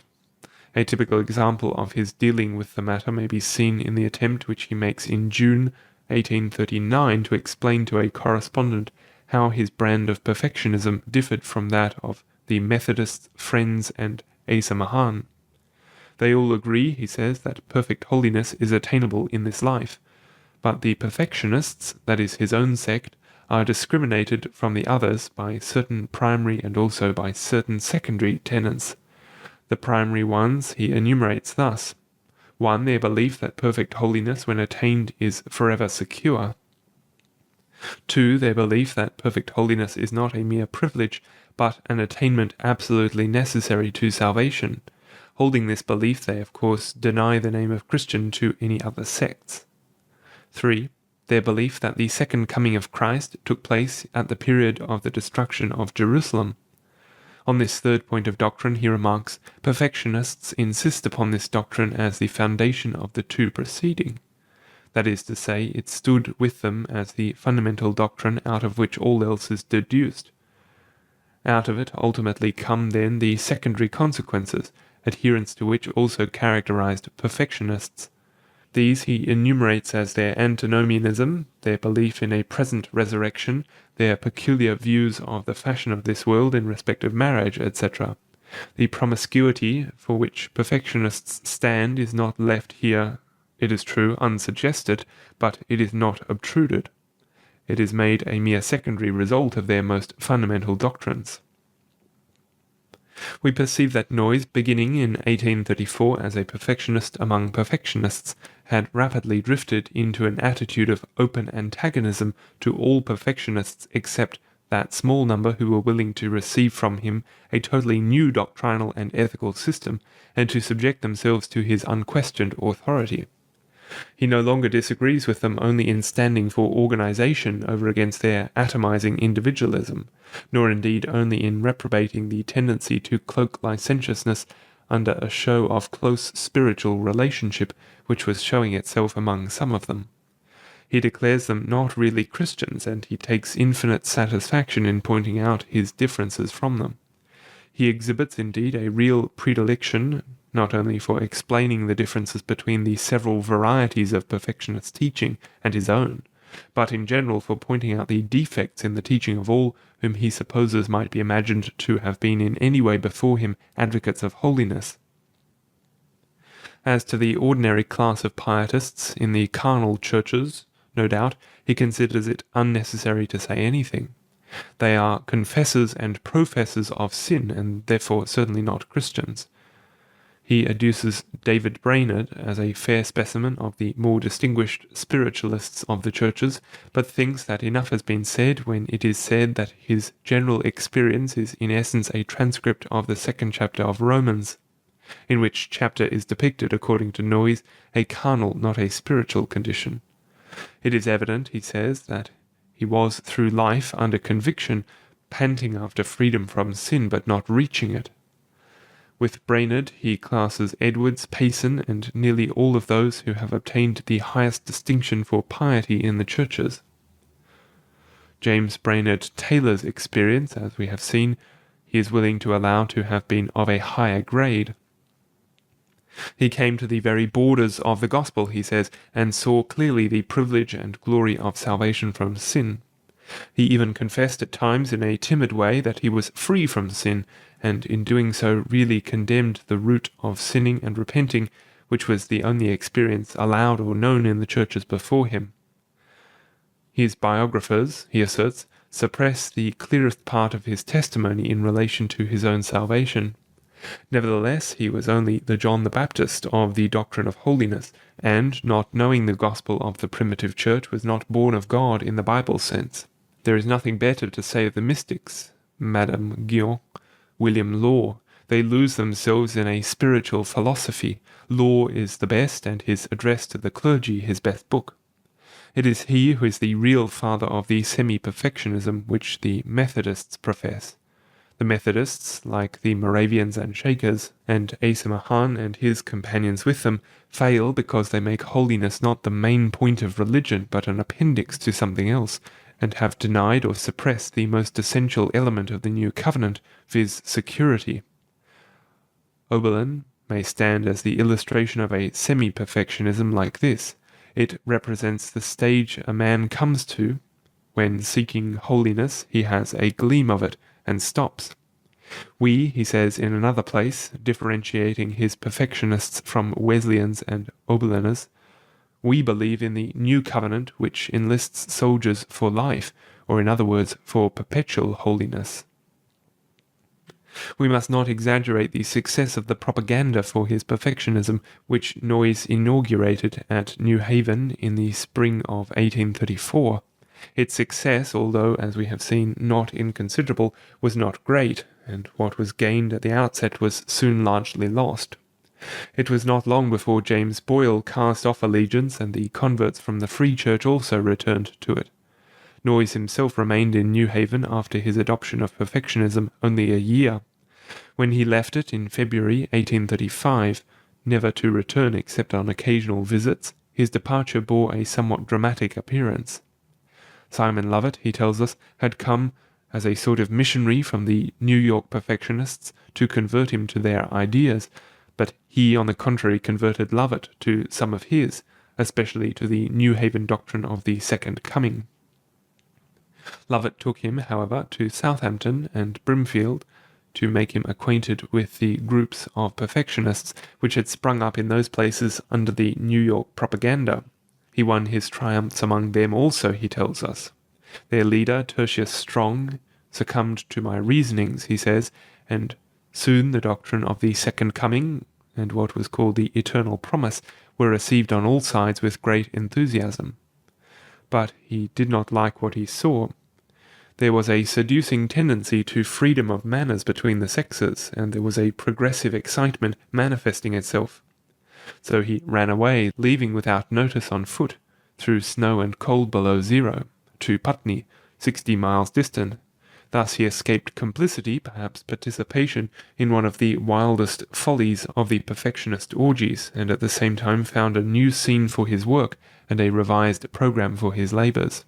He did not at once, indeed, find the new way. A period of uncertainty intervened in which he spent himself, endeavouring to repair the losses that had been suffered and to build up the broken fortunes of his party. He went from place to place on this errand. He was visited at Putney by old friends and fellow workers. Simon Lovett came on from Brimfield and joined him in his labours. Hard on his heels, Charles H. Weld came, fresh from Theophilus R. Gates, who he said was pure gold, with letters in his hands from a New York priestess, a Mrs. Carrington, full of censures of Noyes's carnality and worldly wisdom. Noyes describes this woman as a lady living somewhere in the state of New York who had recently been converted to perfectionism by Weld's labours and was soaring in the highest regions of ecstasy and boasting. He no longer had any sympathy with mere perfectionists. With Weld he finally broke, apparently violently and certainly permanently. He was meditating other things to which perfectionism was only a stepping stone. To these other things, however, perfectionism was a stepping stone, an indispensable stepping stone, and he now gave himself, having the new vision before his eyes, with all diligence to building it up in a form suitable for what was to come. At this time, he says, I commenced in earnest the enterprise of repairing the disasters of perfectionism and establishing it on a permanent basis, not by preaching and stirring up excitement over a large field, as had been done at the beginning, nor by labouring to reorganize and discipline broken and corrupted regiments, as I had done at different places, but by devoting myself to the particular instruction of a few simple-minded, unpretending believers, chiefly belonging to my father's family. I had now come to regard the quality of the proselytes of holiness as more important than their quantity, and the quality which I preferred was not that meteoric brightness which I had so often seen miserably extinguished, but sober and even timid honesty. This I found in the little circle of believers at Putney, and the Bible school which I commenced among them in the winter of 1836 to 1837 proved to be to me, and to the cause of holiness, the beginning of better days. Although the work in which Noyes now engaged himself took the form of a Bible school, neither his purpose nor his interest could any longer be described as theological or even religious. That purpose and interest belonged to a transcended phase of his development. His teaching in the Bible school, we are told, sought chiefly to confirm the pupils in the new doctrines of salvation from sin and the second coming of Christ, and to draw corollaries from them, resulting in the discovery of many other doctrines at variance with the dogmas of the divinity doctors and commentators. This is an euphemistic way of describing what was really being done. What was really being done was, by the constant inculcation, enforcement, elaboration, illustration of Noyes's fundamental doctrines of the emancipation of believers from all restrictions of law and their imminent entrance into the resurrection state in which the selfishness of exclusive marriage should be done away, to supply his pupils with a religious basis for the practice of sexual promiscuity, and to induce them to enter upon the practice of it without shock, when the time seemed to him to have come to introduce it. Meanwhile, he tells us emphatically and with some iteration that, personally, he walked in the ordinances of the law blameless until 1846, and that also his face was set as a flint against laxity among the saints, and again until 1846. His whole preoccupation was, however, all this time with sex. I got the germ of my present theory of socialism, he writes in 1867, meaning nothing other than his doctrine of promiscuity, which he speaks of as if it carried with it his entire socialistic theory, very soon after I confessed holiness, that is, in May 1836. As that germ grew in my mind, I talked about it. It took definite form in a private letter in 1836. It got into print without my knowledge or consent in 1837. I moulded it, protected it, and matured it from year to year, holding it always, nevertheless, as a theory to be realized in the future, and warning all men against premature action upon it. I made ready for the realization of it by clearing the field in which I worked of all libertinism and by educating our Putney family in male continence and criticism. When all was ready, in 1846, I launched the theory into practice.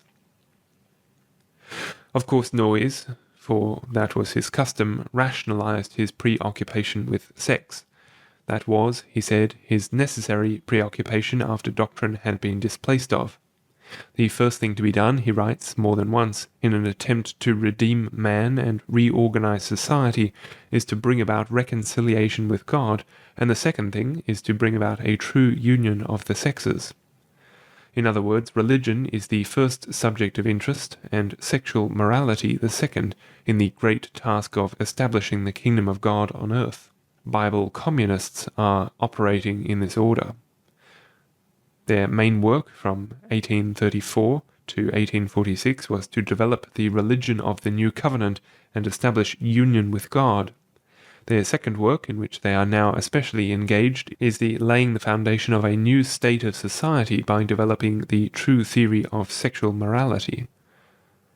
When this passage was written, however, say in 1848, Noyes and his followers were not engaged in developing the true theory of sexual morality, if by that is meant working it out theoretically. That had been the work of the preceding period. They were now putting that developed theory of sexual morality into practice, and only in this practical sense developing it. Nor must the general terms in which the statement is thrown be permitted to throw the reader off of the real line of thought which is being followed. It is, of course, perfectly true that the two great objects of human regard are religion and morality, and the two matters of first consideration in the establishment of a sound social order are our relations to God and to one another. Since man has been made male and female, it may very properly be said also that after religion the family is the foundation stone of society. Precisely what Noyes was engaged in doing, however, was destroying the family. The problem he had set himself was nothing less than the reconstitution of human society without the family. It was precisely because of this that, in the laying of the foundation of a new state of society, he required first of all to develop a new theory of sexual morality, a theory of sexual morality, that is to say, which dispensed with the family. The theory which he developed was nothing other than that of sexual promiscuity, prudently regulated, no doubt, in its practice in the interest of the community, but not only distinctly but even dogmatically insisted upon. The development of this theory and its inculcation to his followers were actually his main work for 10 years before 1846. Its practical application was equally actually his main work for the remainder of his active life. His mind was preoccupied thus for a whole half of a century with the details of the sexual life. The religious occupation was the past. The Berean, which was published in 1847, but is made up of articles reprinted from the periodicals published from 1834 on, is its monument. The economic experiment on which he ultimately embarked was dependent on the narrower matter of sex relations in which he saw its foundation stone, for all communism is wrecked on the family, and he perceived with the utmost clearness that he must be rid of the family if he was to have communism. Accordingly, he constantly speaks of his social theory, when he means nothing more than his sexual theory, and his book called Bible Communism, published in 1848, was nothing more than an elaborate plea for the practice of sexual promiscuity under the name of entire community, that is to say, community not only in goods, but also in women. The structure. It was in May 1846, so Noyes tells us, that entire communism was put into practice, and the association, which had enjoyed hitherto only a progressively increasing community in goods, entered upon the enjoyment also of a community of women, and so became really a common family. From this time, every man in the association, it consisted then of from 30 to 40 members, but was destined to grow to over 300, looked on every woman in it as his wife, and every woman looked on every man as her husband. When he wished to set this arrangement over against the legality of the exclusive marriage of the world, which he affirmed to be abrogated in the kingdom of God, Noyes called it free love. When he wished, on the other hand, to defend it against the charge of licentiousness, he called it pantogamy, and insisted that it was as true a marriage as the exclusive marriage of the world itself, only complex marriage instead of selfish individual marriage. The enormity of the arrangement will perhaps be best apprehended when we remind ourselves that the community was intended to include, and did in point of fact, from the beginning include men and women united to one another by the ties of the closest kinship.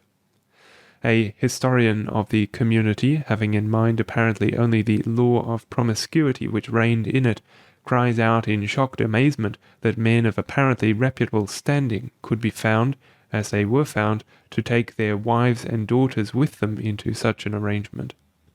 We do not touch the bottom of this degradation, however, until we recall that under this engagement the father at once himself became the husband of his daughters, and his daughters the wives of their father.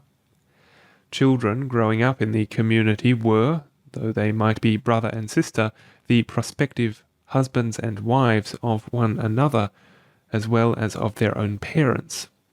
Noyes himself took into the community with him from its first formation at Putney, not only his brother, who at once became therefore sharer with him in all his marital relations, but two sisters who became at once therefore the wives of both himself and his brother. We do not affirm that marital rights were ever actually exercised in such cases. Of that we know and can know nothing. Respect for humanity leads us to suppose it incredible that it could have been brought to that pass, but it is of the utmost importance that we should fully realize that this is what Noyes's pantogamy meant, that this pantogamy formed the very foundation stone of his whole system, and was put fully into practice, that he was constant in proclaiming it and strict in enforcing it, and that he encouraged its free practice by teaching along with it that the sexual act was of no more significance than any other token of universal affection. Noyes is insistent in pointing out that the freedom of intercourse inaugurated in his community was not absolutely unlimited in practice, and he appears to fancy that it may on this account escape the stigma of licentiousness, and even perhaps of promiscuity. The limitations were, however, entirely of a prudential character, and had as one of their main purposes precisely to secure and maintain the practice of promiscuity. It is just here that the contrariety between his practice and Fourier's fancies, which he much and rightly urged in other relations, comes most distinctly to view. Both insisted on promiscuity in the sexual relation, but with Fourier this promiscuity was a means to an end, the complete indulgence of passion.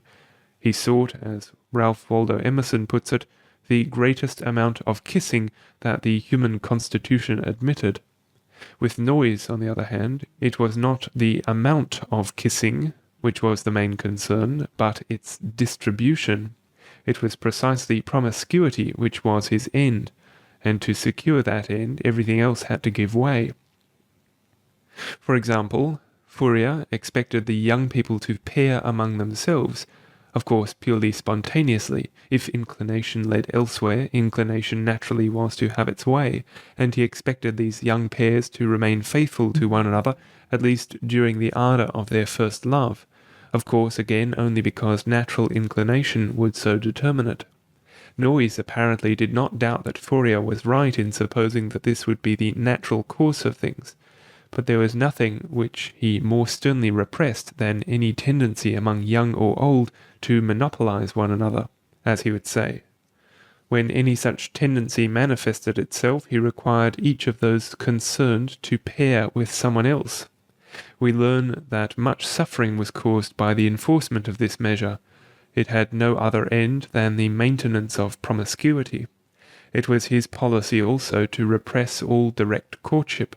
Pairing was arranged through the intermediation of third parties, regularly the older female members of the community being called upon to perform this service. And it was a principle with Noyes to prevent ordinarily the pairing of the young with the young. Fourier suggests that it might happen now and then that a youth would take a fancy to and obtain the favour of a lady of mature age. Indeed, as A.J. Booth tells us, he has recorded a thrilling incident to illustrate how a youth in all the ardour of virgin passion may be irresistibly attracted by the personal charms of a lady more than 100 years old. Noyes, on principle, required the young of both sexes to pair with the old, and discouraged the pairing of the young with the young. Thus, at least on paper, the sexual relations were in Noyes's scheme governed strictly by a principle. There was no spontaneity about it. Promiscuity in these relations was required and secured. The ultimate end, of course, was the safety of the community, which would be endangered by the formation of monopolizing attachments. The end of the safety of the community determined another of Noyes's regulations, the universal practice through the community of his method of birth control. The care and expense of children would be a burden to the community which would form a menace to its stability. Afterwards, when the community had passed through its tentative stage, the breeding of children, we use this phraseology advisedly, was undertaken on the most scientific principles. Not all the members of the community were permitted to produce children. Certain ones were selected for breeding purposes and paired with close attention to their mutual characteristics. Noyes calls this stirpiculture, and wrote a pamphlet in the early 70s to explain its importance and the modes of its application. Previous to about 2 years and a half ago, he says in his pamphlet, we refrained from the usual rate of childbearing for several reasons, financial and otherwise. Since that time we have made an attempt to produce the usual number of offspring to which people in the middle classes are able to afford judicious moral and spiritual care, with the advantage of a liberal education. In this attempt, 24 men and 20 women have been engaged, selected from among those who have most thoroughly practiced our social theory. In one matter at least, connected with the restrictions placed on themselves by his followers in the practice of promiscuity, Noyes is far from candid. He wishes to obtain credit for them for confining their practice within the bounds of the community, and on this ground he invites us to look upon the compact which bound the community together as a true marriage, a complex marriage, no doubt, but nonetheless a marriage, and the community so bound together as a true family. Our communities, he says, are families as distinctly bounded and separated from promiscuous society as ordinary households.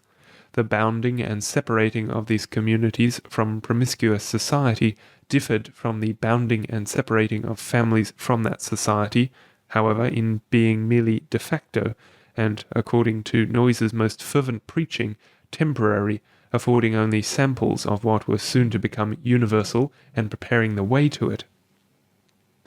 The promiscuity practiced in these communities was therefore in principle universal, and was expected soon to become in fact universal. It is therefore thoroughly disingenuous to point to its momentary confinement to the communities as if that were of its essence, and on that ground to cloak the unbridled lasciviousness of this doctrine under such names as complex marriage and complex families. In point of fact, the fundamental doctrine which Noyes taught in this relation was pure, unbounded promiscuity, and all adaptations of this doctrine to community life were afterthoughts and were conceived by him as temporary expedients. What he discovered in the spring of 1834 was that in the kingdom of heaven there was no marriage or giving in marriage whatever.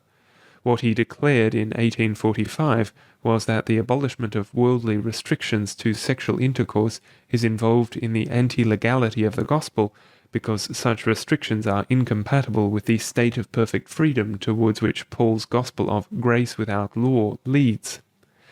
What he still teaches in 1870 is that, as there is no intrinsic difference between property in persons and property in things, the community of goods inaugurated after Pentecost carries with it community of women. The same spirit which abolished exclusiveness in regard to money, he says, would abolish, if circumstances allowed full scope to it, exclusiveness in regard to women and children. Paul expressly places property in women and property in goods in the same category, and speaks of them together as ready to be abolished by the advent of the kingdom of heaven. The restriction of this promiscuity to the community was to Noyes an evil to be overcome, and to the overcoming of which he looked forward with fervent hope. And it was not the restriction of its practice within the communities which made these communities attractive to him, but the practice of it there. He arraigns the law of marriage because, as he says, it gives to sexual appetite only a scanty and monotonous allowance, and so produces the natural vices of poverty, contraction of taste, and stinginess or jealousy.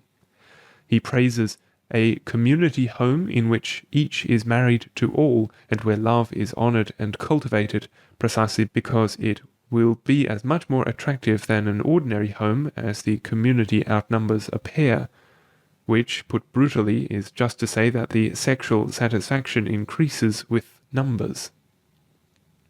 Fourier himself, to whom confessedly the free gratification of passion was everything, could not have expressed his own principle with more frankness. Although this iniquity was put into practice in 1846, there seems to have been at first something tentative and veiled in the practice of it. Noyes's own expression is that it was begun cautiously. Even when done in a corner, however, such a thing is not easy to hide, and it became increasingly evident as time went on that the people of Putney were, in a general way, aware of what was being done, and were quite disinclined to permit it to be done among them. As the antagonism rose, Noyes and his followers braced themselves to meet it. The line taken was the bold one of asserting for themselves immediate divine guidance and sanction. They apparently hoped thus to overcome opposition by the dread authority of deity itself, and they sank to the mountebank device of invoking pretended miracles in support of their assertion. The crisis drew on in the midsummer of 1847. On the evening of the 1st of June, we are told by one of their number, their leader startled his assembled disciples with the question, Is not now the time for us to commence the testimony that the kingdom of God has come, to proclaim boldly that God, in his character as deliverer, lawgiver, and judge, has come to this town and in this association? The significance of this question was twofold. What had been done more or less in secret was now to be proclaimed on the housetop, and the coming of the kingdom of God was to be asserted because, in Noyes' teaching, it was only in the kingdom of God that such things were sanctioned. Woe unto him, he had cried in the Battle Axe letter, who abolishes the law of the apostasy before he stands in the holiness of the resurrection. The answer returned by his followers to this question was a unanimous affirmation. It was seen that a new and further confession of truth was necessary, that it was the next thing before them in the course of progress to which they had been called. It was unanimously adopted, therefore, as the confession and testimony of the believers assembled that the kingdom of heaven had come. This, however, was mere assertion, and the only proof of the assertion was that those who made it were living in sexual promiscuity, which was to them an evident concomitant of the entrance into the world of the new divine order, but which could scarcely be counted upon to impress the outside world in the same way. Hence the appeal to miracles. The star case was the healing of Harriet A. Hall, a chronic invalid, by the combined ministrations of Noyes and Mary Craigan on June 22nd. The miracles, it will be noted, did not tarry when they were needed. The patient, says Noyes, was completely bedridden and almost blind, lying in near total darkness. From this state, he declares, she was raised instantly by the laying on of hands and by the word of command into strength which enabled her to walk, to face the sun and ride miles without inconvenience and with excessive pleasure. The cure of Mrs. Harriet A. Hall, he asserts, is as unimpeachable as any of the miracles of the primitive church. On the contrary, it is as obvious a sham as any of the thousands and thousands of sham miracles which disgrace the annals of the church, and not of the church only, but of every popular religious movement throughout the world, differing only from other sham miracles in bearing on its brow the brand of fraud, as many of them do not. The part taken by Mary Craigan in this miracle, and others, is so barefacedly that of a play actor that one wonders that so shrewd a man as Noyes permitted the details to be made public. Other miracles followed in rapid succession, and not content even with these, others still, alleged to have been wrought previously, were now brought forward and made public. But it was all in vain. The people were obdurate, and having refused to believe Noyes and his followers, would not believe though many rose from their beds. Vigorous action was begun to rid the town of the scandal. Indignation meetings were held. The courts were set in motion. Civil suits for damages were brought. The grand jury found a true bill, and in the indictment thus made, Noyes was arraigned on specific charges of adultery, and held for trial on heavy bail. The result was, happily, the destruction of the obnoxious community at Putney. The suspension of the publication of the community's journal, the Spiritual Magazine, was compelled. Immunity in the courts was bought only at heavy cost. The civil suits were satisfied by money payments out of court. Before the criminal case came on, Noyes broke bail and fled beyond the jurisdiction of the court. The community itself began to scatter, and in a year or so it was gone. It was not at all within the plans of the leaders of the community, however, because they had been driven out of Putney to pass out of existence. In the height of the storm at Putney, Noyes was busily preparing for the future. Not content with calling heaven to bear witness to him in manifest miracles, he was as diligently engaged during this fateful midsummer of 1847 in strengthening his interests among the children of men. He turned in his need to those New York perfectionists from whom he had decisively separated himself, and whose ways he had never wearied of declaring not his ways. Nor did he turn in vain. He was treated by them with marked deference from the outset, and in the end he obtained from them the means for redintegrating his enterprise under better stars than ever. Already on July 3rd, we find him drawing up in an elaborate document the testimony of the parties concerned in his star miracle, at the request and in presence of the notorious John B. Foote for his private use, from which it seems that Foote was at the time in Putney. And in the issue of the Spiritual Magazine for July 15, announcement was made of the holding of 2 conventions of perfectionists in central New York in the approaching September, called, says Hines, for promoting unity and cooperation between the New York and Putney believers. These conventions were called by John B. Foote and John Corwin, and met, the earlier at Lairdsville, Oneida County, New York, on September 3, under the presidency of Jonathan Burt, and the latter at Genoa, Cayuga County, under the presidency of Foote. Noyes made them the occasion of a 5 weeks tour of electioneering character through the region, and of course was present at both conventions as the official representative of one of the parties whose cooperation it was their avowed purpose to promote. As a result, a series of resolutions drafted by a committee of which Noyes was chairman was passed at the later convention without a dissenting vote. These resolutions ran: 1. Resolved that we will devote ourselves exclusively to the establishment of the kingdom of God, and as that kingdom includes and provides for all interests, religious, political, social, and physical, that we will not join or cooperate with any other association. 2. Resolved that as the kingdom of God is to have an external manifestation, and as that manifestation must be in some form of association, we will acquaint ourselves with the principles of heavenly association, and train ourselves to conformity to them as fast as possible. 3. Resolved that one of the leading principles of heavenly association is the renunciation of exclusive claim to private property. 4. Resolved that it is expedient immediately to take measures for forming a heavenly association in central New York. 5. Resolved that William H. Cook be authorized on our behalf to visit the perfectionists throughout the state for the purpose of stirring up their minds in relation to association, and ascertaining the amount of men and means that are in readiness for the enterprise. By these remarkable resolutions, the perfectionists of central New York not only committed themselves to communism in principle, but to the immediate establishment of a communistic association, and set measures on foot to carry out this declared purpose. We are told further that, on the passage of the resolutions, with great fervour the strongest men of the convention came forward and pledged their lives, their fortunes, and their sacred honour to the enterprise proposed in the resolutions, and for the establishment of the kingdom of God in the world. Noyes's appeal to men had been more successful than his appeal to God. He had secured from the New York perfectionists action which looked to the mere transference of his establishment from Putney to New York.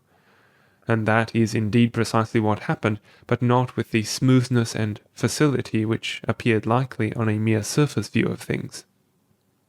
For there was one thing on which Noyes had not been quite candid with his New York brethren, and allusion to which is entirely absent from the set of resolutions whose passage he had secured from them. This was his doctrine of sexual promiscuity, and the relation in which it stood, in his view, to the possible formation of a communistic society, such as he had now committed them to. As they became aware of these things, their zeal in cooperating with him in the foundation of such a society vanished. A series of resolutions introduced by Otis Sanford of Clinton, New York, having the design of expressing sympathy and cooperation with Noyes, was passed by the earlier, the Lairdsville Conference, with cordial unanimity. In these, entire approbation was expressed of the general course of the press at Putney, and cordial cooperation with the Putney brethren in the circulation of their publications was promised. But Noyes is compelled to add to his report of this resolution: at the close of the meetings, Otis Sanford, in consequence of discovering that I was the author of the Battle Axe letter, which he had never seen before, retracted his assent to these resolutions. This is but a straw showing how the wind was veering around.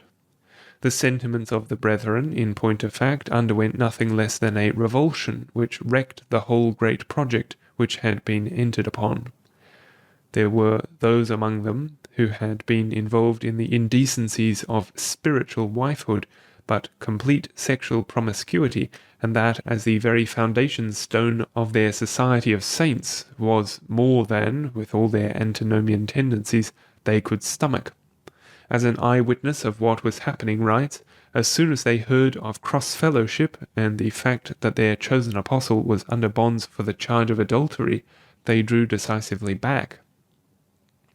And thus it was brought about that, though by his visit to New York Noyes provided for the removal of his community to that state, it was not with the support of the New York perfectionists at large. We must suppose that it was in very deep disappointment that Noyes returned to Putney. Certainly he returned to very great trouble. The people were inexorable, his community was dispersed, the criminal suit against him was pending, there was no promise in the outlook. On the 26th of November he felt constrained to leave Putney forever, taking up his residence in New York City. Meanwhile, there were a few men in central New York who, being like-minded with him, were not content to permit the resolutions passed at the September conventions to fall wholly to the ground. They could do nothing so grandiose as was contemplated in those resolutions, but they were resolved to establish a community in a small way on some such lines. These men, Jonathan Burt, Joseph C. Ackley, Daniel P. Nash, united their interests and invited Noyes to join them. This he did about the 1st of February, 1848, and at once took the lead in the enterprise and indeed, as was his wont, became the dictator. The members of the old Putney community joined him, and by the 1st of March the Oneida community was fully organized. In giving an account, in his American Socialisms, of the origins of the community, he wishes to trace them back alternately to impulses derived from the great revivals of 1831 and the experiments at Brook Farm. Thus the Oneida community, he says, really issued from a conjunction between the revivalism of orthodoxy and the socialism of Unitarianism. Then he descends to details. In 1846, after the fire at Brook Farm, and when Fourierism was manifestly passing away, the little church at Putney began cautiously to experiment in communism.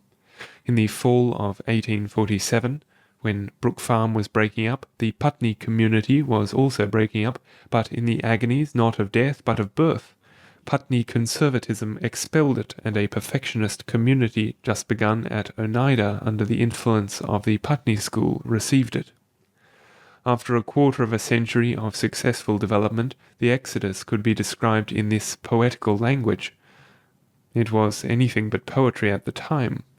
Except the hospitable welcome of Jonathan Burt, there was little that was inviting in the untamed woods and streams of Oneida Creek, and the first years of the community's residence were there comfortless and hard enough, but also on that very account bracing and disciplining. At first, says Hines, the community buildings at Oneida consisted of 2 small frame dwellings, a log hut, and an old sawmill once owned by the Indians. It was a dozen years before the members got beyond sleeping in garrets and outhouses. Though the means brought in by the members enabled them to live tolerably well at first, they soon learned to content themselves with the homeliest fare. The community, however, grew rapidly in members and efficiency and ultimately in wealth. Beginning in the spring of 1848 with about 40 members, by the first of the next year it had 89, which it doubled in the course of the year 1849. On February 20, 1851, there were 205 members, in 1875 298, and in 1878 306. Nearly $108,000 were brought in by the incoming members during the first 9 years, of which something more than 40,000 were sunk in living, leaving the community on January 1st, 1857 with a capital of $67,000. Now, however, economic success began and the industries of the community became profitable. These were mainly concentrated in the business of the canning of fruits and vegetables and the manufacture of silk and steel traps. It is not necessary to dwell on these things. Information on the industrial side of the life of the community is easily accessible and is indeed in the possession of all. Only enough is required to be said to secure that it should be well understood on the one hand that the Oneida community became eminently successful in the economic and industrial aspects, and on the other that the development of the community on this side represents a new phase of Noyes's activities peculiar to the Oneida period. Although, of course, community of goods was a dogma with him from the beginning of his speculations, and he had put it into practice at Putney, as there was no necessity for the development of large industrial efficiency before the removal to Oneida, so there was no marked progress made toward it. There is no evidence that Noyes had specially engaged himself with the problems of economic and industrial life prior to his settlement at Oneida. At Oneida, however, he was faced with hard conditions, and after a period of partial failure, conquered them. There is an appearance that perhaps as a result of this necessary engrossment with these problems, the centre of his interests now changed, and that economic matters began to loom in his mind as intrinsically more important than the matters to which he had hitherto given himself with most predilection. Religion, sex, industry. It was along this line of advance that his mind seems to have moved, and as he appears to have come to value religion chiefly as a sanction to sexual promiscuity, so he appears to have come in the end to value sexual promiscuity mainly as a means to economic efficiency. Our meaning in saying this is not that he looked on his religious theories as the necessary foundation of his sexual theory, and on his sexual theory as the necessary foundation of any successful communism. That goes without saying. That was the very essence of his theorizing, and no doubt, from the practical point of view also, he was right. Decent people could scarcely have been brought to follow his sexual practice save under the influence of some such religious fanaticism as he imbued them with, and very certainly no communism can stand save on the ruins of the institution of marriage. What we are saying, however, is nearly the opposite of this. It is that Noyes, as he appears at Putney to have lost interest in his religious fanaticism, in his absorption of sexualism, so appears at Oneida to have to some extent lost interest in his sexualism, in his absorption in his industrialism, necessary as each nevertheless was to the basis of the other. Revivalist, perfectionist, sensualist, economist, that seems to be the line of his development.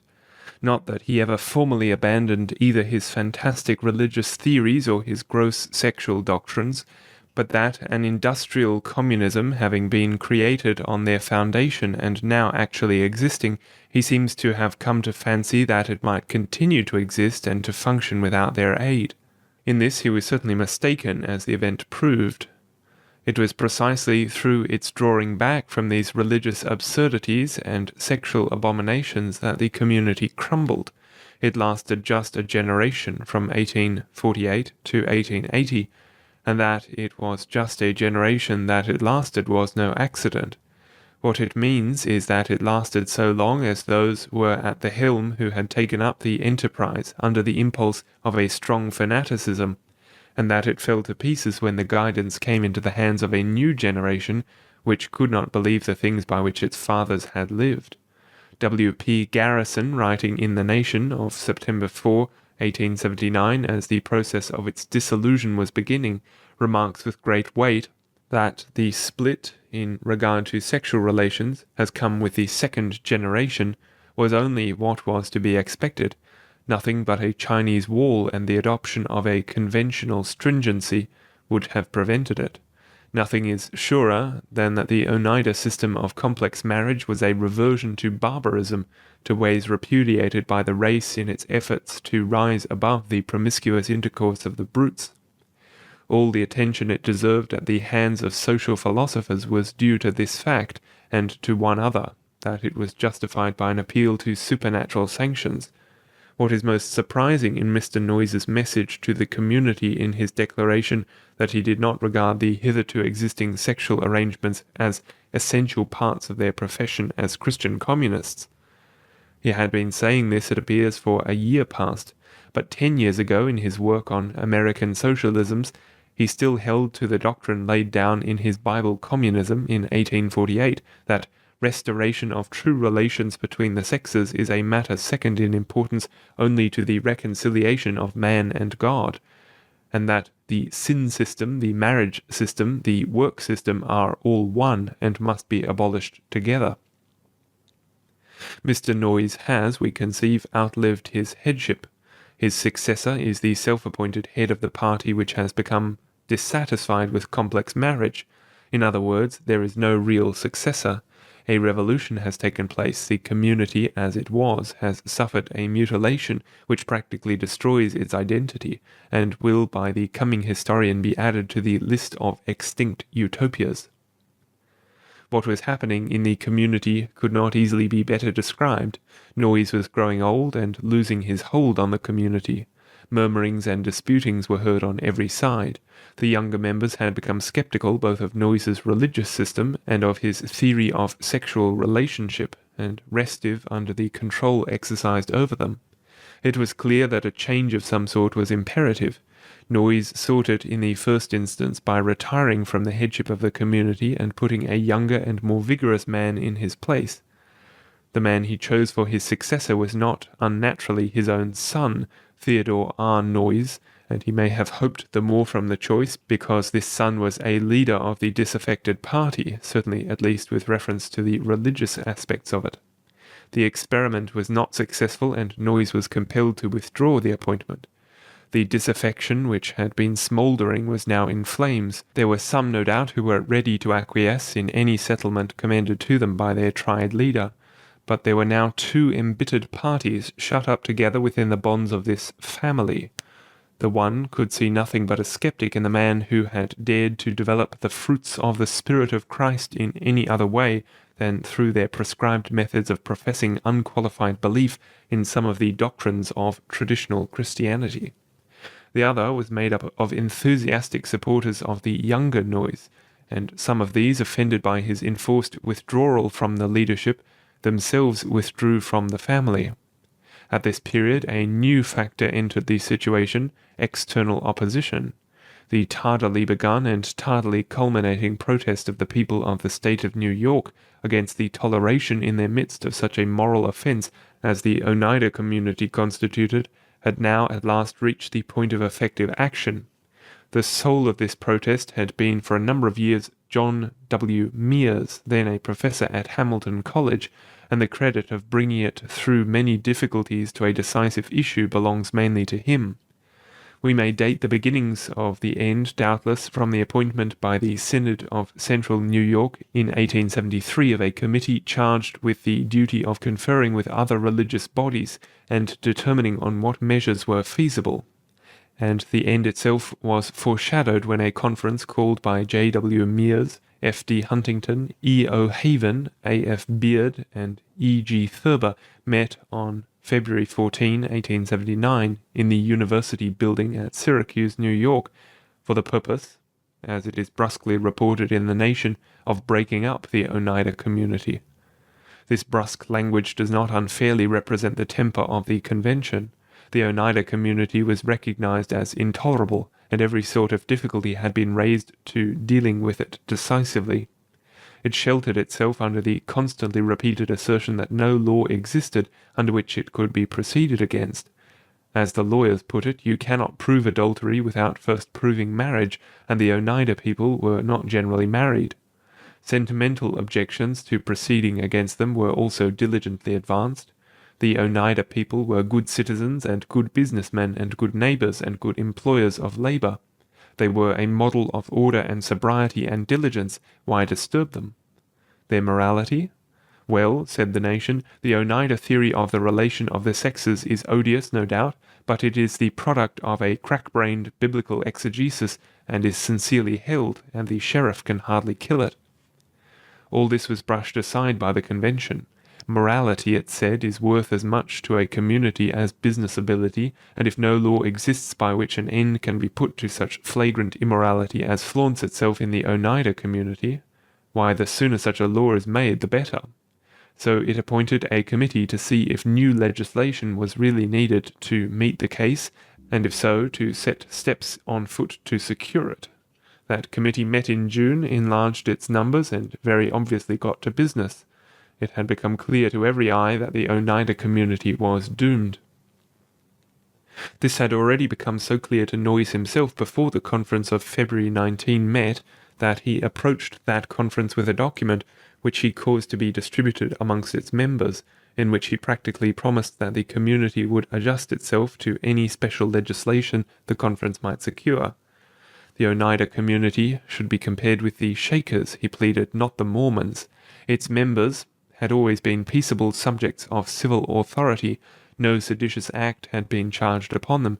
They had never proposed to carry out their peculiar principles in defiance of the laws or of the public opinion of their neighbours, and if special legislation should be obtained unfavourable to them, they would still be faithful to their record of submission to the powers that be. Possibly the conference took heart of grace from such a promise. At any rate, its representatives proceeded on their way with increased activity. Noyes's fear in February had increased by June, when the conference's committee met, to a certain foreboding of evil, and that with reference to his own person as well as with reference to the community. He fled beyond the jurisdiction of the New York courts and took up his residence in Canada, where he resided for the rest of his life.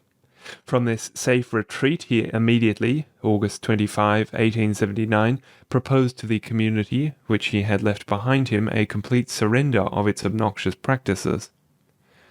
"I need hardly remind the community," he wrote, "that we have always claimed freedom of conscience to change our social practices, and have repeatedly offered to abandon the offensive part of our system of communism, if so required by public opinion. We have lately pledged ourselves in our publications to loyally obey any new legislation which may be instituted against us. Many of you will remember that I have frequently said within the last year that I did not consider our present social arrangements an essential part of our profession as Christian communists, and that we should probably have to recede from them sooner or later. I think the time has come for us to act on these principles of freedom, and offer for your consideration the following modifications of our practical platform." The modifications thus intimated he then propounds as follows. "I propose, 1. That we give up the practice of complex marriages, not as renouncing belief in the principles and prospective finality of that institution, but in deference to the public sentiment which is evidently rising against it.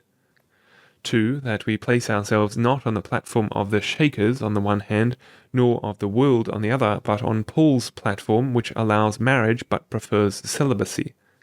To carry out this change, it will be necessary, first of all, that we should go into a new and earnest study of the 7th chapter of 1 Corinthians, in which Paul fully defines his position, and also that of the Lord Jesus Christ in regard to the sexual relations proper for the Church in the presence of worldly institutions.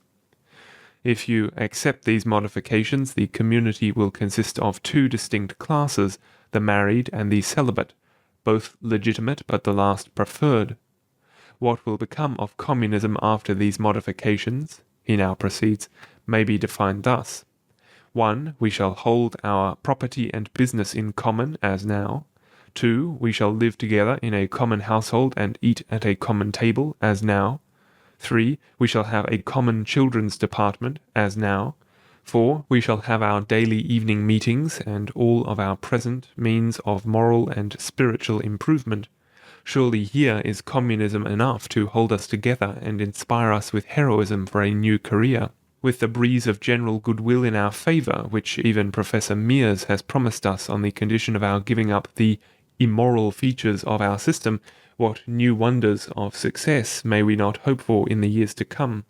For my part, I think we have great cause to be thankful for the toleration which has so long been accorded to our audacious experiment.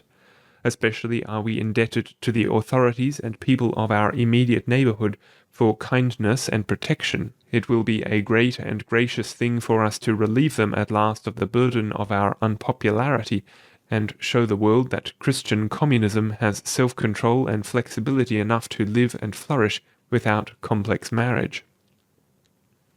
It must not be supposed from the tone of the preamble and appendix of this communication that Noyes was arguing with an unwilling community to secure, if possible, from it action to which it was indisposed.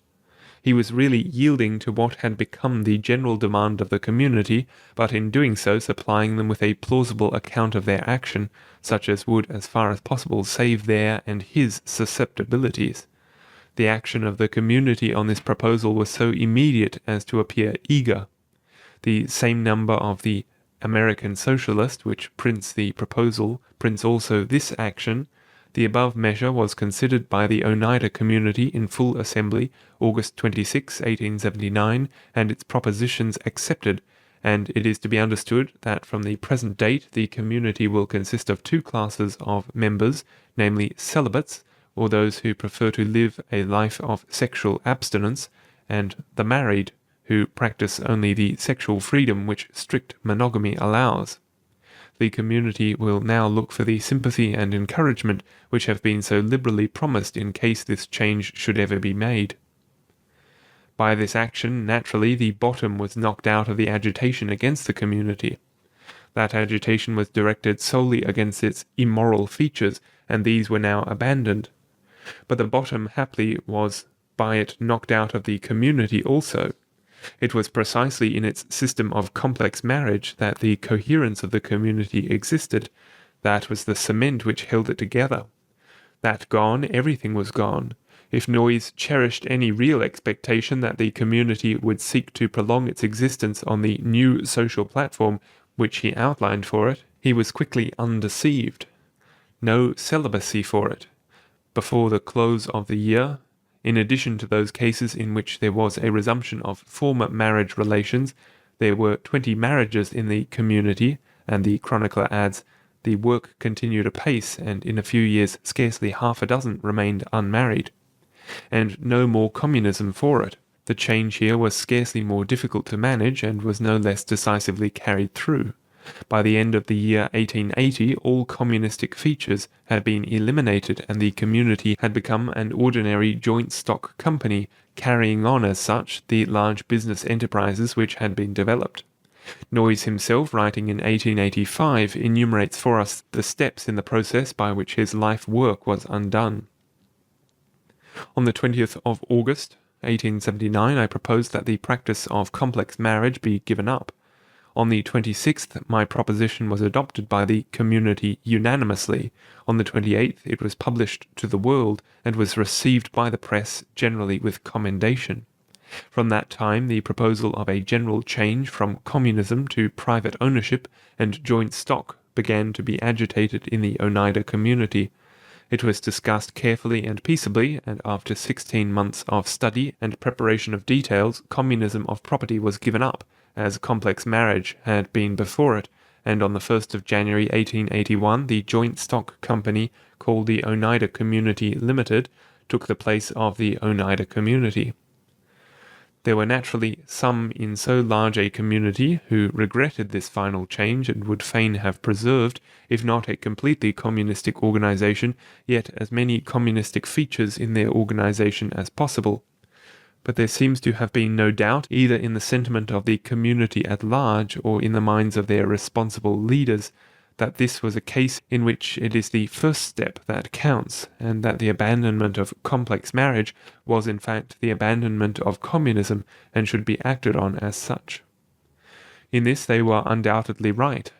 It was, in point of fact, a part of their most intimate experience through a generation of communistic living that, while the obnoxious mine and thine continue valid in the most intimate relation of life, it is folly to speak of their abolition elsewhere. But though we may justly say that the experience of the Oneida community provides an empirical demonstration of the theoretically obvious proposition that communism cannot exist apart from the aid of complex marriage, with all its accompaniments and consequences, it by no means follows that permanency can be secured to it merely by this outrage in the deepest instincts of human nature. There are other instincts of human nature also which communism outrages, and on which all attempts to establish a communistic society must ultimately be wrecked. Property itself, for example, upon which communism makes its most immediate assault, is just as much a law of nature, or let us say a law of God, is just as much an ineradicable instinct of man as marriage, with which it is indeed inextricably involved. Goldwin Smith, in an illuminating page, instructs us to think of property not as an institution of human society, but as a fundamental condition of human life. A state of things in which a man would not think that what he had made for himself was his own, he remarks, is unknown to experience and beyond the range of our conceptions. The economical value of property may arise from the circumstance that it is the only known motive for production, but the right of property does not rest on this consideration of expediency, but is intrinsic in the individual's right to himself.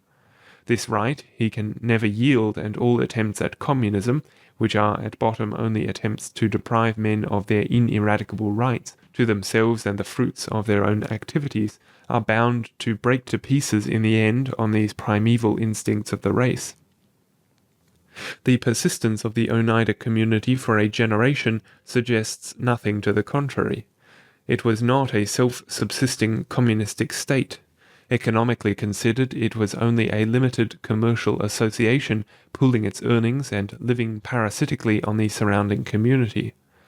It not only recruited itself steadily from outside, but it depended wholly on the wider community in which it was insisted for all the necessities of living, police protection, social intercourse, trade distribution, peace, and opportunity to labor. More, it obtained the raw material for its industries from outside. It found the market for its product outside. It even came, as it grew prosperous, to draw a large part of its labor by which its product was made from outside. It became, in fact, in principle, only an employer-manufacturing concern whose earnings were enjoyed in common by the owners, instead of divided, in this ratio or another, among them in severalty. When the time came to convert it into a joint stock company, nothing could have been easier. Its $600,000 of invested capital needed merely to be distributed equitably in stock among the owners, and the thing was done. It was Noyes's contention that religion is the only foundation on which a stable communism can be reared.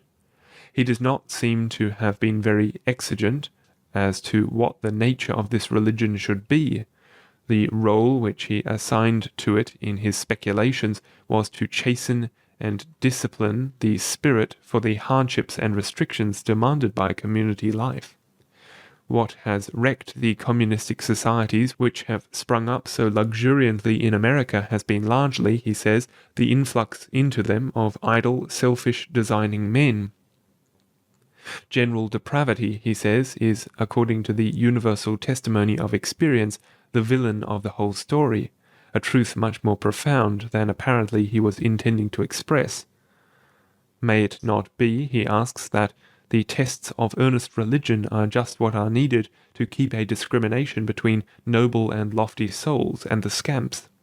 The function he wished religion to serve, thus, was to act as a sieve to strain out the unfit, and a great variety of religions might serve this purpose, if only they were earnestly held. If a community could be formed of earnestly religious men only, he thought, there might be some hope of its members living in harmony. He contended now that these speculative views had been verified in practice. Looking over the whole list of communistic experiments in America, he singles out only those which have shown unusual vitality. There are only 8 of them, all the rest have quickly died. These only have lived. And now, says Noyes, the one feature which distinguishes these communities from the transitory sort is their religion, which in every case is of the earnest kind which comes by recognized afflatus and controls all external arrangements. He wishes to draw the induction that it is religion and religion alone which makes communism possible. Goldwin Smith in criticism remarks that while it is true that all the communities thus singled out by Noyes were religious, yet the list thus singled out does not include all the communities which were religious. Others were religious too and died. And he might have added, had he written a little later, that these 8 have died too, for they are now all dead except the Shakers, who have become moribund, and the Ephrata and Oneida communities, which survive only in the changed form of joint stock companies. Goldwin Smith does add one other remark which is very much to the point. All 8 of Noyes's enduring communistic societies had one other thing in common besides religion, though Noyes does not note it. They all rejected marriage, whereby, Smith explains, in the first place they were exempted from the disuniting influence of the separate family, and in the second place they were enabled to accumulate wealth in a way which would be impossible if they had children to maintain. Some of them were strict celibates, and the others discouraged marriage, and it is much more probable that what enabled them to endure longer than such experiments have ordinarily done was this complete or partial elimination of the particular obstacle that stands most in the way of communistic practice, rather than their religion, except so far, of course, as it was from their religion that they derived the sanction for their misprision of marriage. It was this function, as we have seen, that Noyes assigned to religion in his own communistic experiment. He was insistent, no doubt, that putting first things first, religion was first with him. His communism was not mere communism standing on the ordinary platform of communism, it was Bible communism, and as such very distinct from the communism, for example, of the infidels and Owenites of 20 years ago. God was a party to their communism. Their doctrine is that of community, not merely or chiefly with each other, but with God. God as creator is owner of all. Every loyal citizen is joint owner with God of all things. But he was not content with laying such a general religious foundation as this for their structure. He shaped his religious teaching so as to provide a particular religious sanction precisely for that community in wives, which he rightly saw was the prime essential to the stability of any communistic establishment. The Doctrine. It will be well for us to obtain some sort of connected view of the religious system which Noyes taught as a whole. We have already had occasion to observe, what is obvious in itself and was very fully recognized by Noyes, that his religious system was determined by 2 fundamental doctrines. The 2 cornerstones of doctrine equally important on which communism rests, we read, are the doctrine of complete regeneration or salvation from sin, and the truth that the second coming of Christ and the founding of his heavenly kingdom took place 1800 years ago. The first furnishes the personal or experimental basis, the second the historical and political. The former of these determining doctrines is unduly subordinated to the latter in the following enunciation of the most important elements of faith held by the communists, no doubt because this statement is drawn up from the point of view of their social or political theories, and is printed in the opening pages of Noyes's formal exposition of those theories. Nevertheless, the most of what was really effective in Noyes's faith appears in it, and it is worth quoting here for the pointed brevity of its enunciation of the elements of his faith with which it does deal. We believe in the Bible as the textbook of the Spirit of truth, in Jesus Christ as the eternal Son of God, in the Apostles and Primitive Church as the exponents of the everlasting gospel. We believe that the second advent took place at the period of the destruction of Jerusalem, that at that time there was a primary resurrection and judgment in the spiritual world, that the final kingdom of God then began in the heavens, that the manifestation of that kingdom in the visible world is now approaching, that its approach is ushering in the second and final resurrection and judgment, that the church on earth is now rising to meet the approaching kingdom in the heavens and to become its duplicate and representative, that the inspiration or open communion with God and the heavens, involving perfect holiness, is the element of connection between the church on earth and the church in the heavens, and the power by which the kingdom of God is to be established and reign in the world.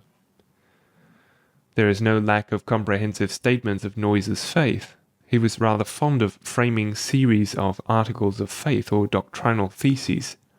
He prints, for example, in The Witness of August 20, 1837, a full systematic statement of what we believe in 34 articles, and again in The Perfectionist of February 22, 1845, 50 Theses of the Second Reformation.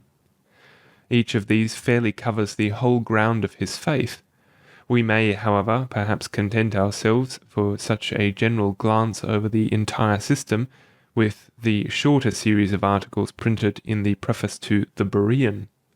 These he speaks of as a frank synopsis of the leading doctrines of the book itself being the religious book of the community, from which Noyes advises us the religious theories of the community may be best ascertained. A polemic form is given these articles, and in each instance the doctrine taught in the community is set in its relations to the teachings of other bodies. We omit that feature of them and otherwise compress them, and so arrive at the following 9 heads of doctrine, which may be thought fairly to comprise in utmost brevity the system taught by Noyes. 1. God is not a trinity but a duality, Father and Son. These two are co-eternal but not co-equal. This duality in the Godhead is imaged in the twofold personality of the first man, who was made male and female, and as Adam was to Eve, so is the Father to the Son. 2. God has foreordained all that comes to pass. Evil, however, was eternal and hence does not fall under the divine foreordination. Its admission into God's creation, nevertheless, was foreordained, and this was done because it was necessary for the judgment and destruction of the uncreated evil. The foreordination of the reprobation of some men and the salvation of others rests on foresight of their divergent conduct. 3. In consequence of Adam's transgression, all men are born under the spiritual power of Satan, but there are 2 essentially different classes of men. One class are of the very seed of Satan and in every sense depraved. The other class are only subjected to Satan's evil influence and therefore instinctively respond to the word of God when it comes to them. 4. The atonement is not legal but spiritual. The death of Christ does not satisfy the demands of the law in the place of sinners. It perfects Christ in all human sympathies, destroys the spiritual power of the devil in whom all men are held captive by nature, and delivers those whom he thus wakes and releases from the condemning sin-occasioning power of the law. 5. The motives of the law and a change of purpose in the creature are necessary preparations for the second birth, but the second birth itself is a change not of purpose or acts, but of spiritual condition. It is a divorce of the human spirit from the power of Satan and a junction of it with the Spirit of God. It is a progressive work in the double effects of outward cleansing brought about by external moral and spiritual influences, and the inward quickening communicated by the life of Christ through faith. 6. We agree with the most ultra class of perfectionists that whatever is born of God is altogether free from sin. But this complete freedom from sin is not ordinarily attained in the first stage of discipleship. Hence there is in the Church a class of persons called believers or disciples, but not sons of God, and they are not yet free from sin. 7. Whoever is born of God will infallibly persevere in holiness unto salvation, but believers who are not yet sons of God may fall away. 8. Christ's second coming took place in connection with the destruction of Jerusalem at the end of the time of the Jews. At that time those were judged who had been ripened for the harvest of history by the Old Testament dispensation and the preaching of Christ to the Gentiles. The formal judgment is yet to come at the end of the time of the Gentiles, bearing the same relation to the period in which we live as that former judgment did to the precedent time. 9. Those that sow to the flesh shall reap eternal punishment. It is in the vague generality given to them in such brief statements as this that Noyes' doctrines appear to their best advantage. When taken up one by one and explicated in their details, their combined grotesque crudity and reckless extravagance are seen to pass all belief. He has not escaped wholly from the hands of his teachers. Nathaniel W. Taylor has given him the general method of his thinking. Moses Stuart has built the piers on which he supports his dogmas.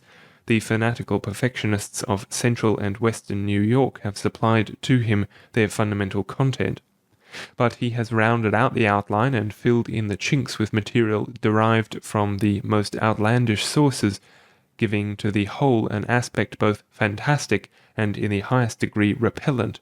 He has been most influenced by the Shakers, or it would be more correct to say that the whole formal nature of his system was borrowed from them.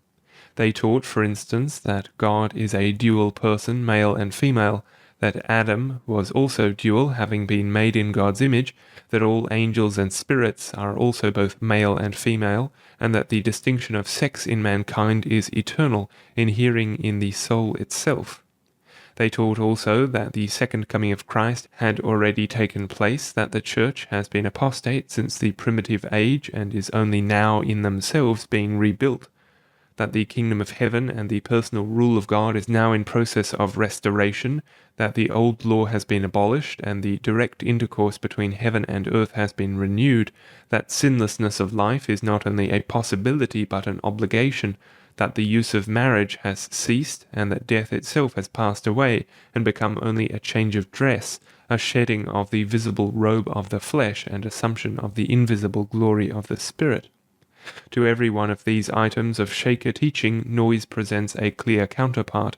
Sometimes he simply takes the Shaker doctrine over just as he found it. More frequently he tried to fit it into his own personal lines of thinking, but even when he most alters it, as in his transformation of their celibacy into his promiscuity, the genetic connection is not wholly obscured.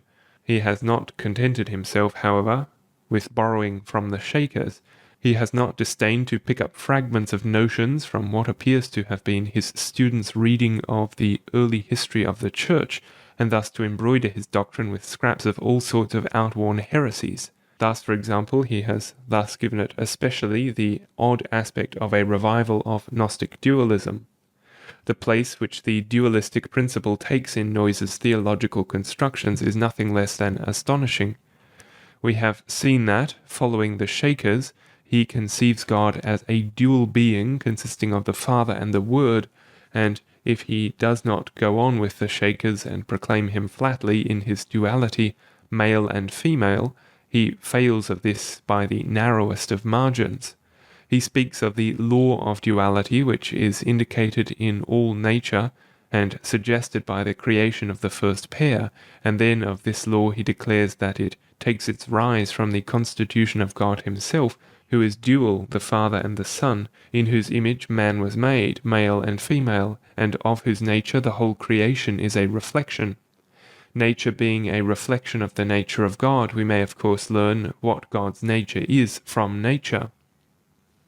If we reason, says he, from the seen to the unseen, assuming that the essential nature of the effect is in the cause, we have proof as broad as the universe that the Godhead is a duality, for every link of the chain of productive life in its whole visible extent, from the lowest region of the vegetable kingdom to the highest of the animal, is a duality.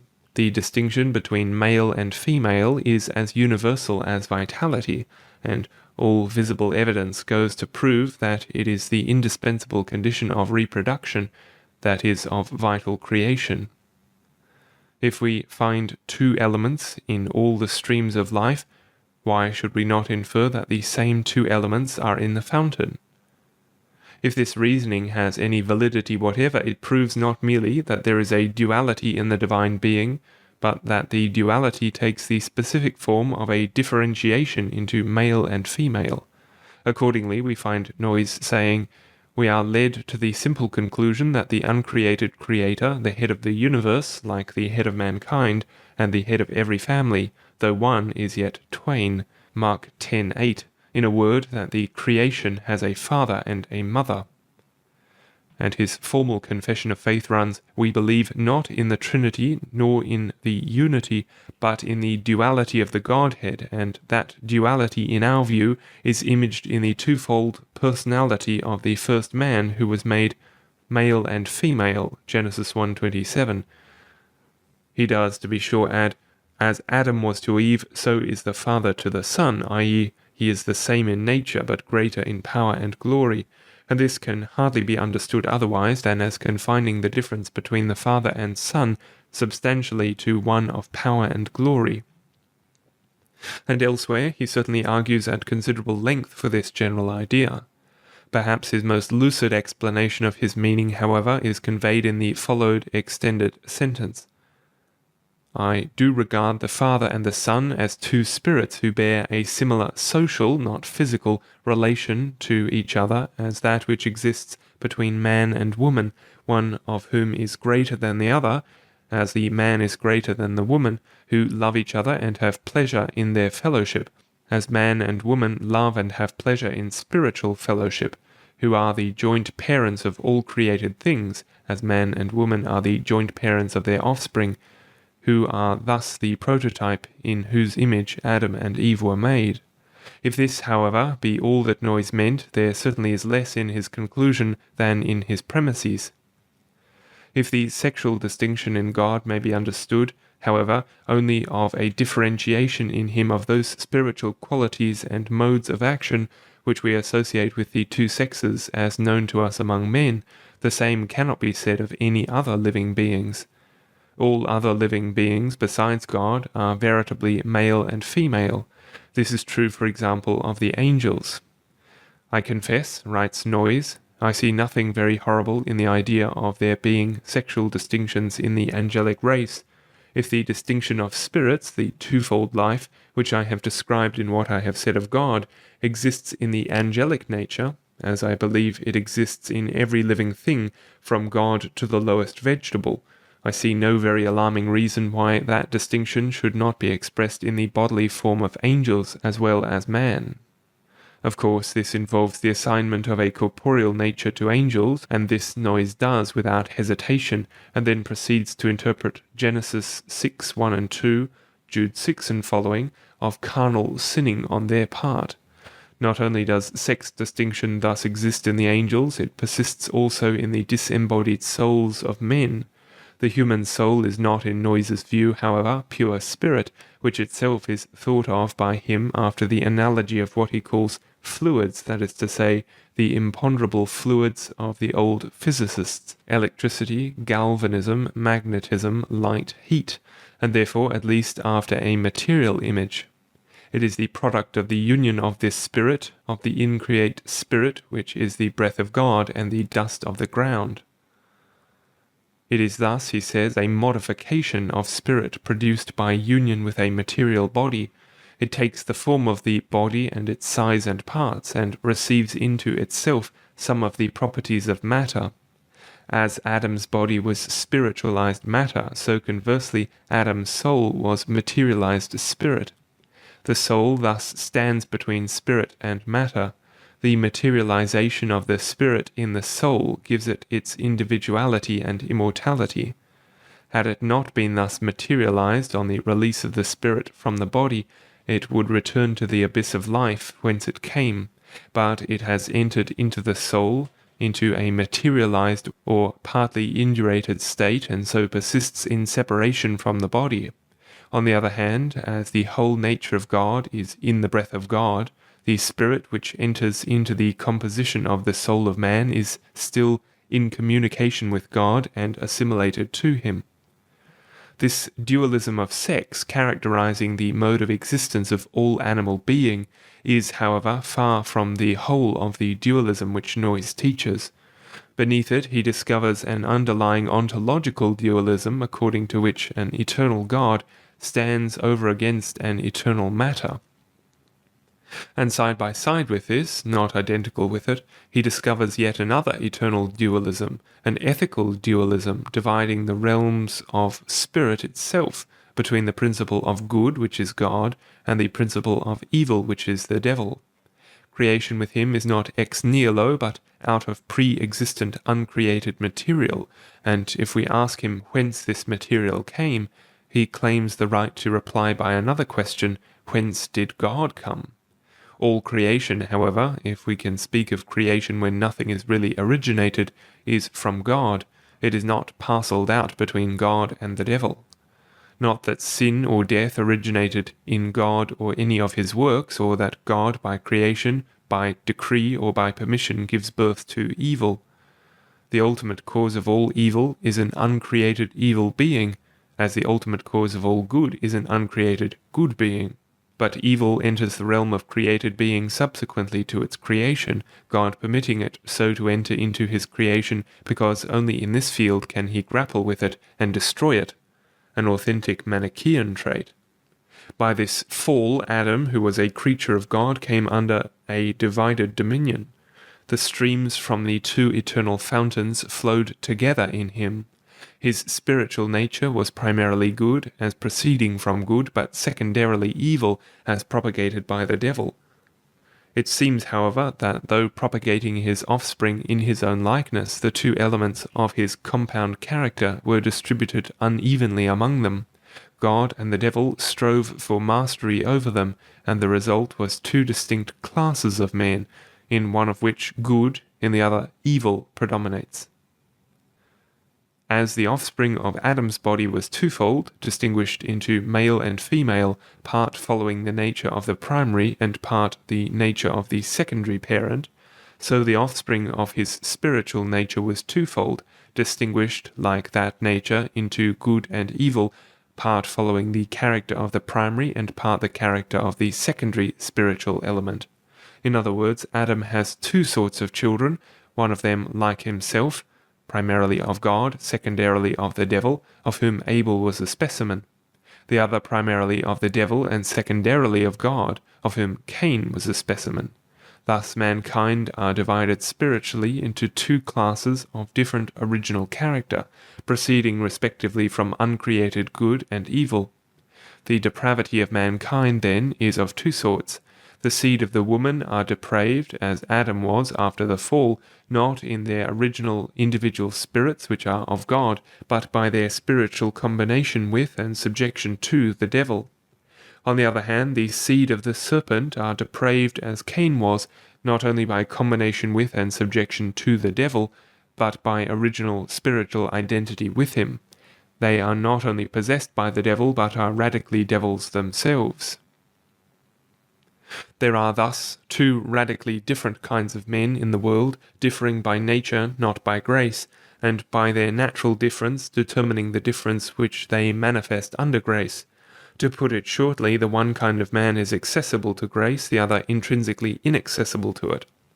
There is an original difference in the characters of men, a difference which is not produced by the gospel, but which exists before the gospel is heard, and is in fact the cause of the different consequences resulting from the gospel in different persons.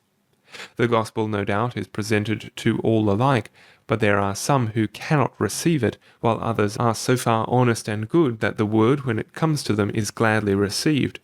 They are not saved by nature, but they are adapted by nature to be saved by grace.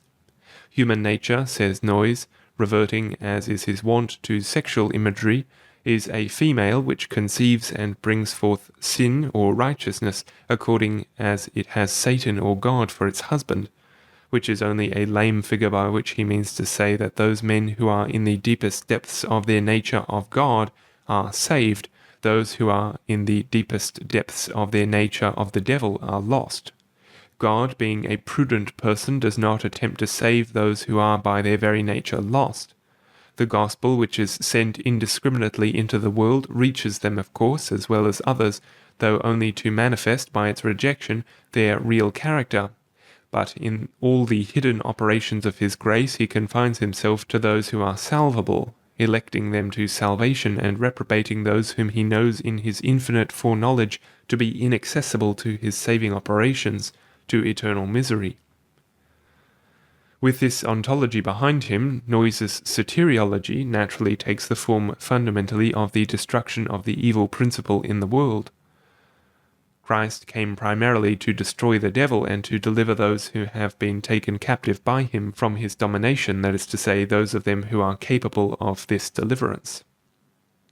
He does not bear our sins, he delivers us from sin. It is Satan, not he, who bears our sins.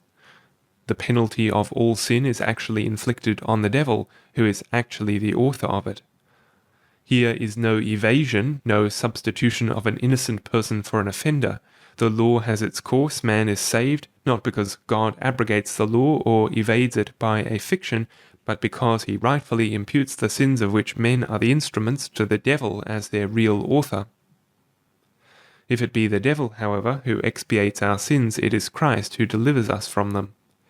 He does this by entering by incarnation the very sphere in which sin reigns and bringing there the strength of the Godhead into immediate contact with the strength of the devil in the very field which was to be won.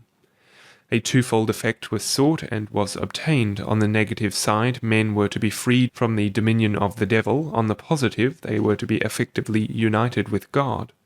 In the place of the devil, God was to be brought into immediate control of their lives. In order to accomplish this double work, Christ required not only to enter this world of living men, but to follow men into the world of the dead, where Satan had his sanctuary. Here, his saving work culminated, for the death of Christ was a spiritual baptism into the devil, of which the corporeal crucifixion was only an index and continuation. Or, more fully stated, Jesus Christ, by his death, entered into the vitals of the devil and overcame him. He thus destroyed the actual cause of sin. The effect of this act on them that believe is to release them from the power of sin, and on them that believe not, to consign them with the devil to destruction. Everything depends on faith, for faith is the vehicle by which Christ, not merely the word of Christ, but Christ himself, is received into the soul. No doubt this reception of Christ is mediated by the word, but the word is no mere series of sounds. It is a fact well known to spiritualists that the word of every spiritual being is an actual substance sent forth from his inward center, carrying with it the properties of his life. It is also a known fact that the act of believing actually receives into the soul and spirit the substance conveyed in the word believed, so that communication by word from one person to another affects an actual junction of spirits and conveys to the receiver a portion of the life and character of the communicator.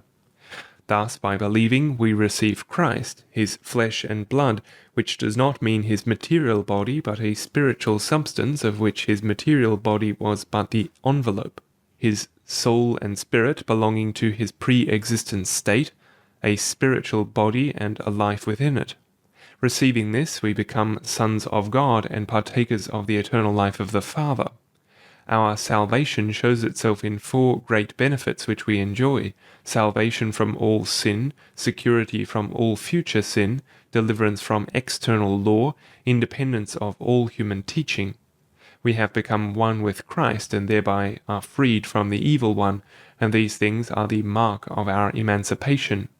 We say, says Noyes, that none are or have been Christians in the sense that Paul was, if his state corresponded to his preaching, who have not received perfect holiness, perfect security, perfect liberty, and perfect independence by the blood of Christ. Holiness, says Noyes, is the principal object of the atonement. Forgiveness is first in the order of time, but is only a means to the end of purification. Dividing salvation into 2 great parts, viz., forgiveness of past sin and purification for present sin, it is plainly implied in nearly all the declarations of the Bible touching the subject that the latter part is the primary and the former the secondary object of the work of Christ. There is a sense, of course, in which such a statement might be accepted as substantially true. It is intended here, however, in the sense in which it is the common declaration of all perfectionists, and has as its end to convey the idea that enjoyment of the salvation from sin wrought out by Christ is just immediate entrance into a perfectly holy state. Noyes does not hold, to be sure, this proposition to be universally true. The Old Testament saints, for example, he teaches, did not receive their salvation until the coming of Christ. They lived not in fruition, but in hope. They had not yet been born of God. Christ was the firstborn Son of God, but were only heirs of a future sonship, only prospectively children, experimentally merely servants. When Christ came, they received their perfect holiness, both those in this and those in the spiritual world together. The disciples of Christ and apostolic believers, similarly, did not receive their salvation until the second coming of Christ, which took place, according to Noyes, in AD 70. Hence the sins of Old Testament saints, disciples of Christ, apostolic believers, are irrelevant as objections against the assertion that perfection is essential to the experience of salvation. We need not look for perfect men until after the second coming, AD 70. Somewhat inconsistently, however, a good deal of space is given to proving that Paul was perfect.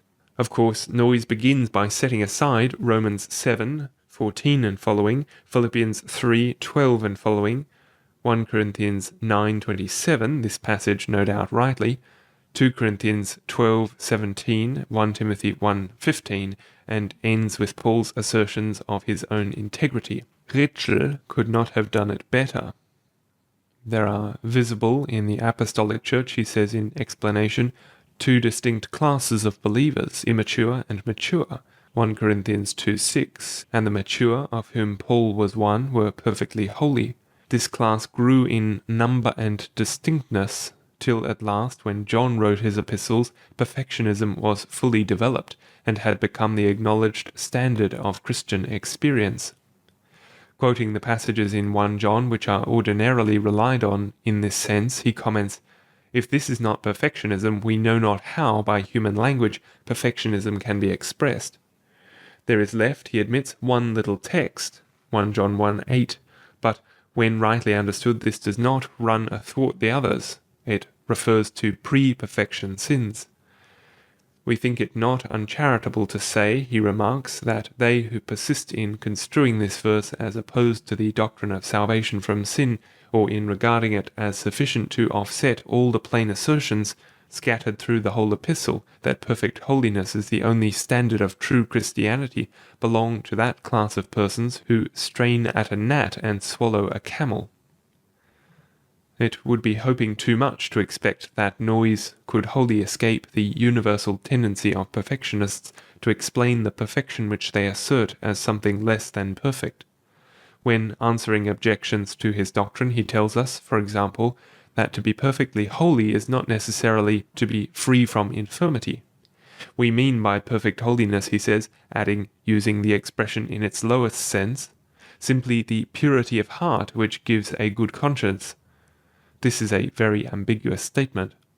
Doubtless, taken strictly, the purity of heart which gives a good conscience is an absolutely pure heart, or else the conscience fails to accuse when accusation were fitting.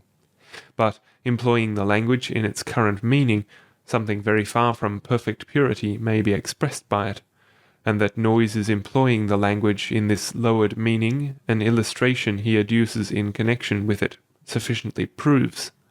This is not, however, his ordinary manner of speaking of the perfection he asserts. It is rather characteristic of him to carry it to the height of its idea. In one passage, for example, he expounds 1 John 3:3-10, with a view to showing from the declaration, "He that committeth sin is of the devil," that the real Christian never sins at all, seeing that one sin is enough to manifest an essentially devilish character. When asked how much a man may sin and still be a Christian, he says, John answers that he cannot sin at all and be a Christian. There is no middle ground. We are either as righteous as Christ or as wicked as the devil. The children of God are perfectly holy. Sin in every case proves the subjects of it children of the devil. John does not say, "He that committeth sin habitually is of the devil," or "He that committeth known sin is of the devil," or "He that committeth willful sin is of the devil," or "He that committeth sin is of the devil while he is committing it." He says, "He that committeth sin is of the devil," and we are to take the word of God just as it stands. It is good philosophy which James enunciates when he said, "He that offendeth in one point is guilty of all." This insistence on the perfection of perfection is not only the usual view which Noyes expresses, but it is the natural, or rather the necessary one for him to take on the ground of his mystical doctrine of the procuring cause of our perfection of life, which we have already seen him expounding. Christ liveth in me. It is all summed up in that. The necessary consequence of that condition, he says, is perfect holiness, because Christ is perfectly holy. It belongs to the fundamental elements of his doctrine of salvation that Christ has destroyed the devil and secured to God, to himself as the saving God, the entire control of the children of the woman, hitherto living under the divided rule of God and the devil. That is what salvation consists in, and that is the reason that salvation is in the complete meaning of these words, salvation from sin. It is possible that Noyes is not quite consistent with himself, however, when he seeks to answer the question, how is this union by which Christ dwells in the soul and so saves it from sin to be effected? At the moment before us, he replies, as we have already seen him elaborately arguing elsewhere, the witnesses of the New Testament answer with one voice by believing the gospel. His prepossession at this moment, however, is to show that this faith is not exercised in our own strength, but it is the gift of God. It is an act of the heart of man, possible to all, and in the highest sense obligatory on all, but actually existing only when God in his sovereign mercy gives special grace. He has forgiven all and sent the Spirit of grace to all, and so has left all utterly without excuse for remaining unreconciled. But he has given faith only to them whom he chose in Jesus Christ before the world began. It may be this teaching which he has in mind when he protests against Dixon's representation of his doctrine of how we arrive at salvation from sin. Dixon says in effect that he teaches that we have only to believe and it is done. In the passages that we have before us, Noyes apparently teaches just that, but he also teaches that we do not acquire holiness directly by faith, but it, as well as faith, is a gift of God.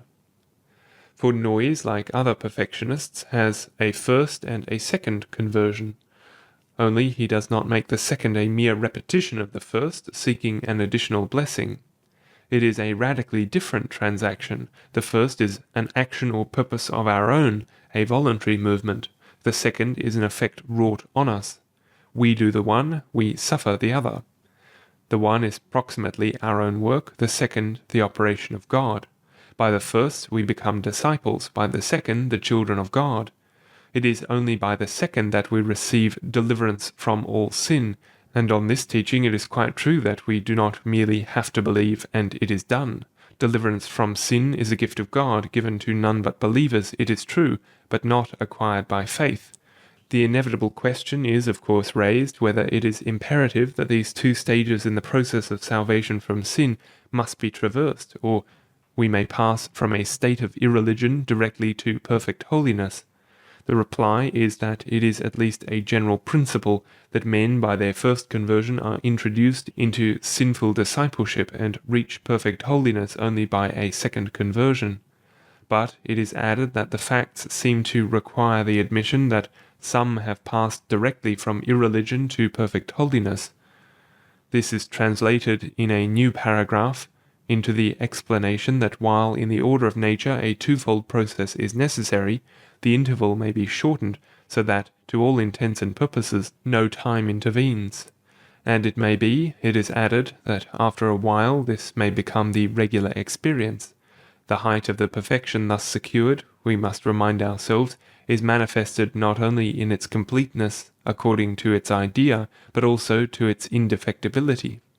It is Noyes's constant teaching, a teaching by which he differentiates his perfectionism from that of others, that perfection once secured is secure.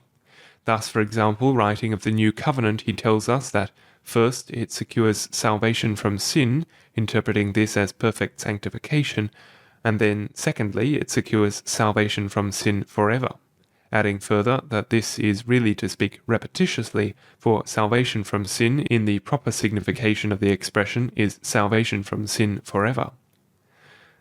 It is the characteristic of the New Covenant, he says, that God secures the fulfillment of its requirements, disposing men's hearts to fulfill them. The second conversion is coincident, or rather is identical with the second birth. By the one as by the other we are said to become the children of God and free from all sin. To become sons of God by this new birth means just what is meant by being united with Christ, as we have already seen that idea expounded.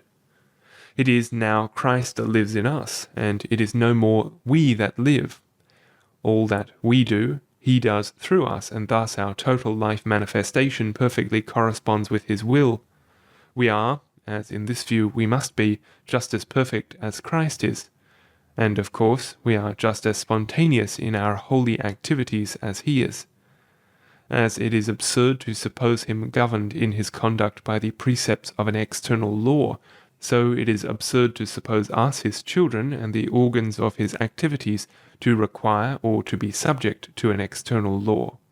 The children of Christ, just because they are perfectly holy and perfectly secure in their holiness, are also emancipated from the law, and need not that any should teach them. Of themselves they do that which is right. Noyes naturally desires not to be thought of as an antinomian. It is not antinomianism that he teaches, he says, but anti-legality. He believes that the law, the whole law, moral as well as ceremonial, has been abolished for the sons of God. But this does not mean that we have escaped beyond the government of God. It means only that the instrument through which he governs us has been changed from law to grace. He even says that the standard of the holiness which constitutes the ultimate object of God's government has suffered no alteration. Only the measures which God chooses to employ to effect that object have been changed. The children of God neglect law not because they desire to be free to sin, but precisely because they have no desire to sin and do not require law to restrain them from it. It is the way of holiness, not of sin, that they pursue, and they pursue it because it has become their second nature and they cannot do otherwise. They do not transgress the law, but have transcended it.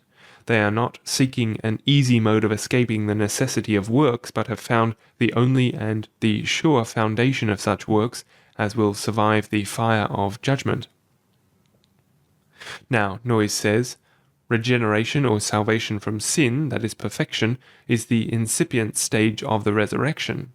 We are married to Christ, he reasons, and the status of the wife, of course, follows that of the husband. Since Christ has risen from the dead, we therefore are living the resurrected life. We have passed from the carnal into the resurrection state, from this world into the heavenly world. Our state and relations are as fully changed as the idea of a translation from earth to heaven demands. Believers, by fellowship with Christ in his resurrection, are released from the beggarly elements and carnal ordinances of that worldly sanctuary which they have left. We are freed then from sin, and we are freed from the law, for law cannot carry its claim beyond death, and we are freed indeed even from death itself, at first from its sting but not its form, since men were so far within the territory of him that has the power of death that they are slow to escape from its form, but this too is coming.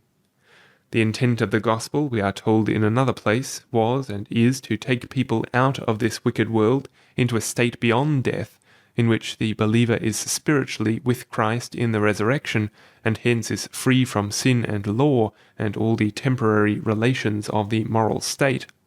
The Church has its standing, therefore, now in a posthumous state which may also be called the angelic state.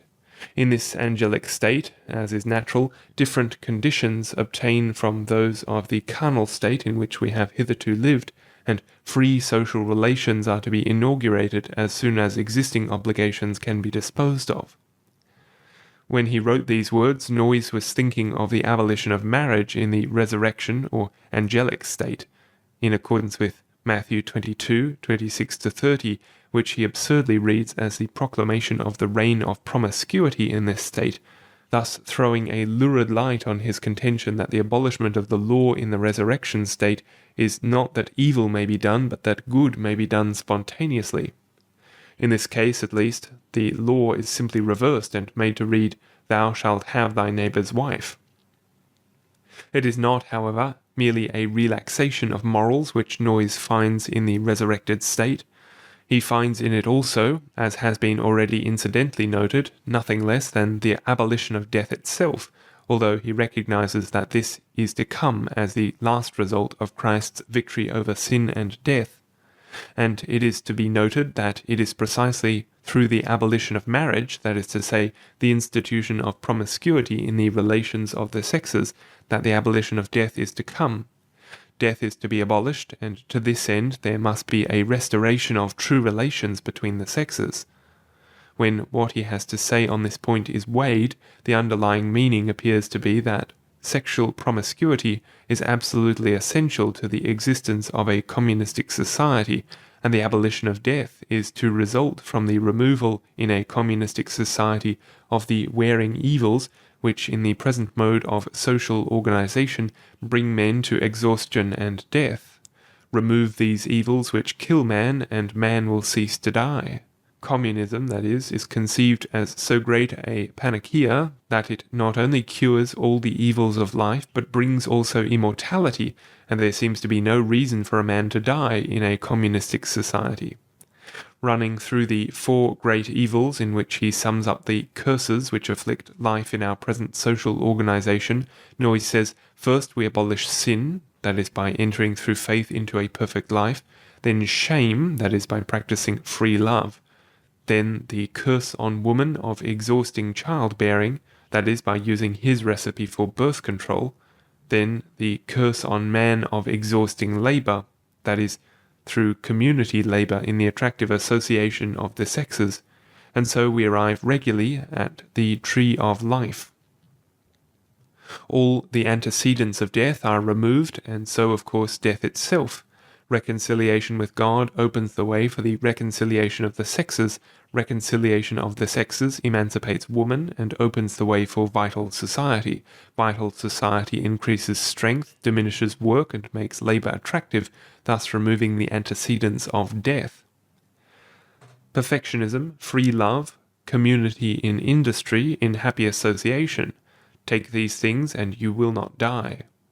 At the bottom lies nothing other than the amazing assumption that communistic association, if you can only achieve it, will bring immortality. All the other steps are only the means to communism. We have permitted ourselves to be drawn aside from the purely theological aspects of this matter by Noyes's own later mode of speaking of it. His doctrine of the abolition of death dates, however, from the spring of 1834, the period when he formed his theological system, and he wrote of it frequently before he became engrossed in the actual experiment of communism. He gives us a full account of the origin of it in his mind in an article written in 1844. On one occasion, he says, when he sat down to write, his mind wandered off to the subject of the resurrection. He explains, the gospel which I had received and preached was based on the idea that faith identifies the soul with Christ, so that by his death and resurrection the believer dies and rises again, not literally, nor yet figuratively, but spiritually, and thus, so far as sin is concerned, is placed beyond the grave in heavenly places with Christ. This was the doctrine of the New York perfectionists, and carrying it beyond its application to the cessation of sin, they derived from it their notion of spiritual wives, as Noyes was just at this moment deducing from it his notion of sexual promiscuity. But Noyes continues, I now began to think that I had given this idea but half its legitimate scope. I had availed myself of it for the salvation of my soul. Why should it not be carried out to the redemption of the body? The question came home with imperative force, why ought I not to avail myself of Christ's resurrection fully, and by it overcome death as well as sin? I sought that identity with Christ by which I might realize his emancipation from death, as well for my body as for my soul, that I might with him see death behind me, the debt of nature paid. What I sought I obtained. He plays a little with the difference between deliverance from the spiritual power of death and from the act of dying. He will not affirm that he will never die, but he asks, why should he die? And he asserts that he is not a debtor to the devil even in regard to the form of dying. And this I know, he says, that if I live till the kingdom of God comes, which I believe is near, I shall never die in fact or in form. This was written in September 1844, and on June the 1st, 1847, it was solemnly declared by Noyes and his whole community by unanimous resolution as the confession and testimony of the believers assembled, precisely that the kingdom of God has come. After that they were not to die. The confidence of the possession of a deathless life, thus expressed, is grounded on a purely spiritual experience.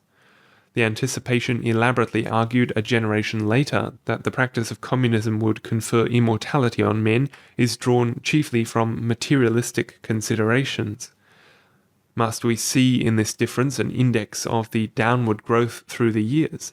Fantastic always, fanatic always, must we say of Noyes. He once was religious, now he is secularized. No doubt this was the direction of his growth, but there is a form of religion which is worse than any secularism. Men's religions are often their worst crimes. And there are forms of secularism which approach religion in their nobility, though Noyes's secularism can hardly find a place among them. These are the salient facts to keep well in mind. All that was salacious in his secularism, Noyes found a sanction for in his religion, and all that was bad in his religion was already in it in 1834. We cannot think there ever was a time when Noyes's influence was wholesome, or when it was creditable to his associates that they had attached themselves to him or found profit or pleasure in his teachings. That he did not draw men of light and leading to him causes us no surprise. What astonishes us is that men like Charles H. Weld and James Boyle were temporarily associated with him, and that even a William Lloyd Garrison found in him something to admire and imitate. A fact so remarkable ought not to be passed by without remark. Garrison appears to have been familiar with Noyes's perfectionist movement and an admiring reader of his journal practically from its beginning. Personal acquaintance was instituted when Noyes called on him at the anti-slavery office at Boston in March 1837. In describing the interview, Noyes says that he found Garrison, Stanton, Whittier, and other leading abolitionists warmly engaged in a dispute about political matters. I heard them quietly, he continues, and when the meeting broke up I introduced myself to Garrison. He spoke with interest of the perfectionist, said his mind was heaving on the subject of holiness and the kingdom of heaven, and he would devote himself to them as soon as he could get anti-slavery off his hands. I spoke to him especially of the government, and found him, as I had expected, ripe for the loyalty of heaven. Noyes was not the man to fail to strike such iron when it was hot.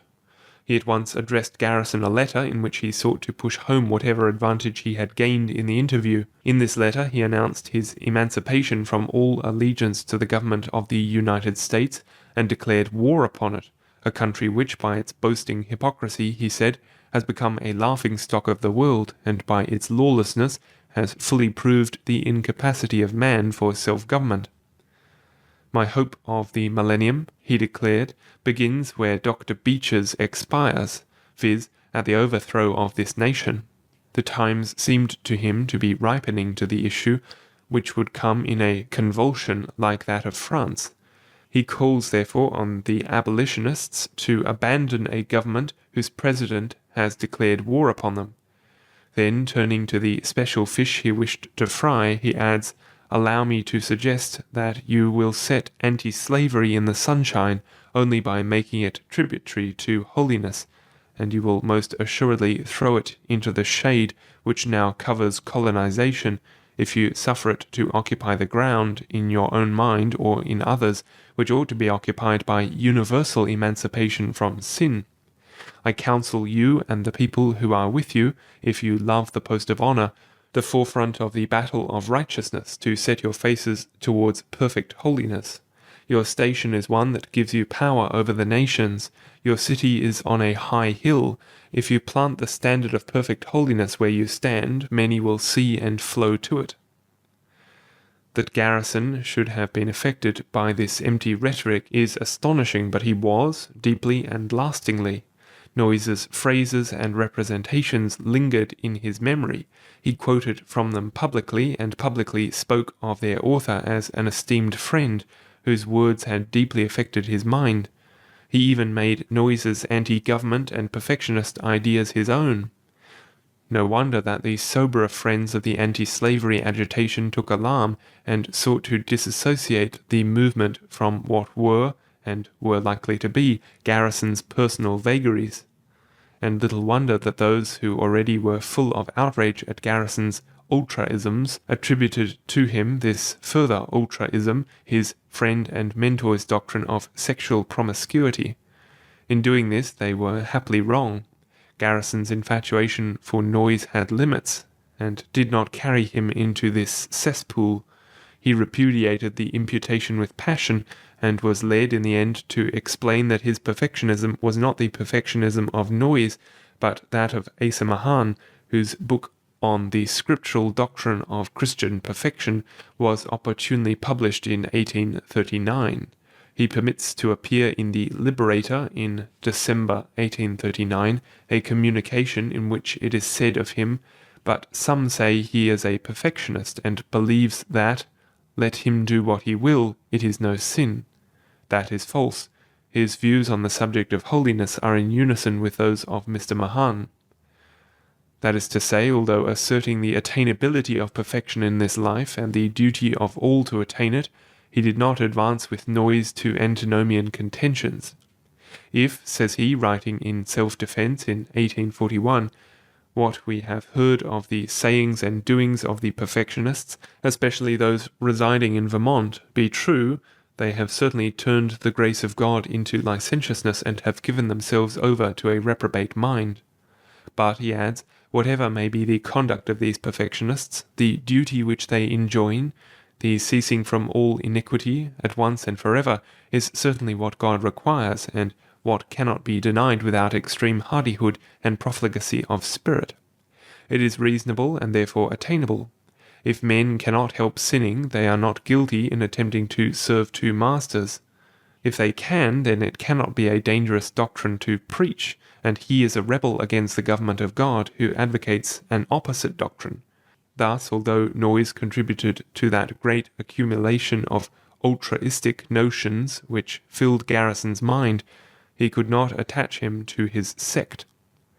It is not without its interest, meanwhile, to find Garrison among the perfectionists, and indeed, to tell the whole truth, vigorously engaged in the perfectionist propaganda. It might almost be said that there was no ultraism current in his day which he did not in some measure embrace.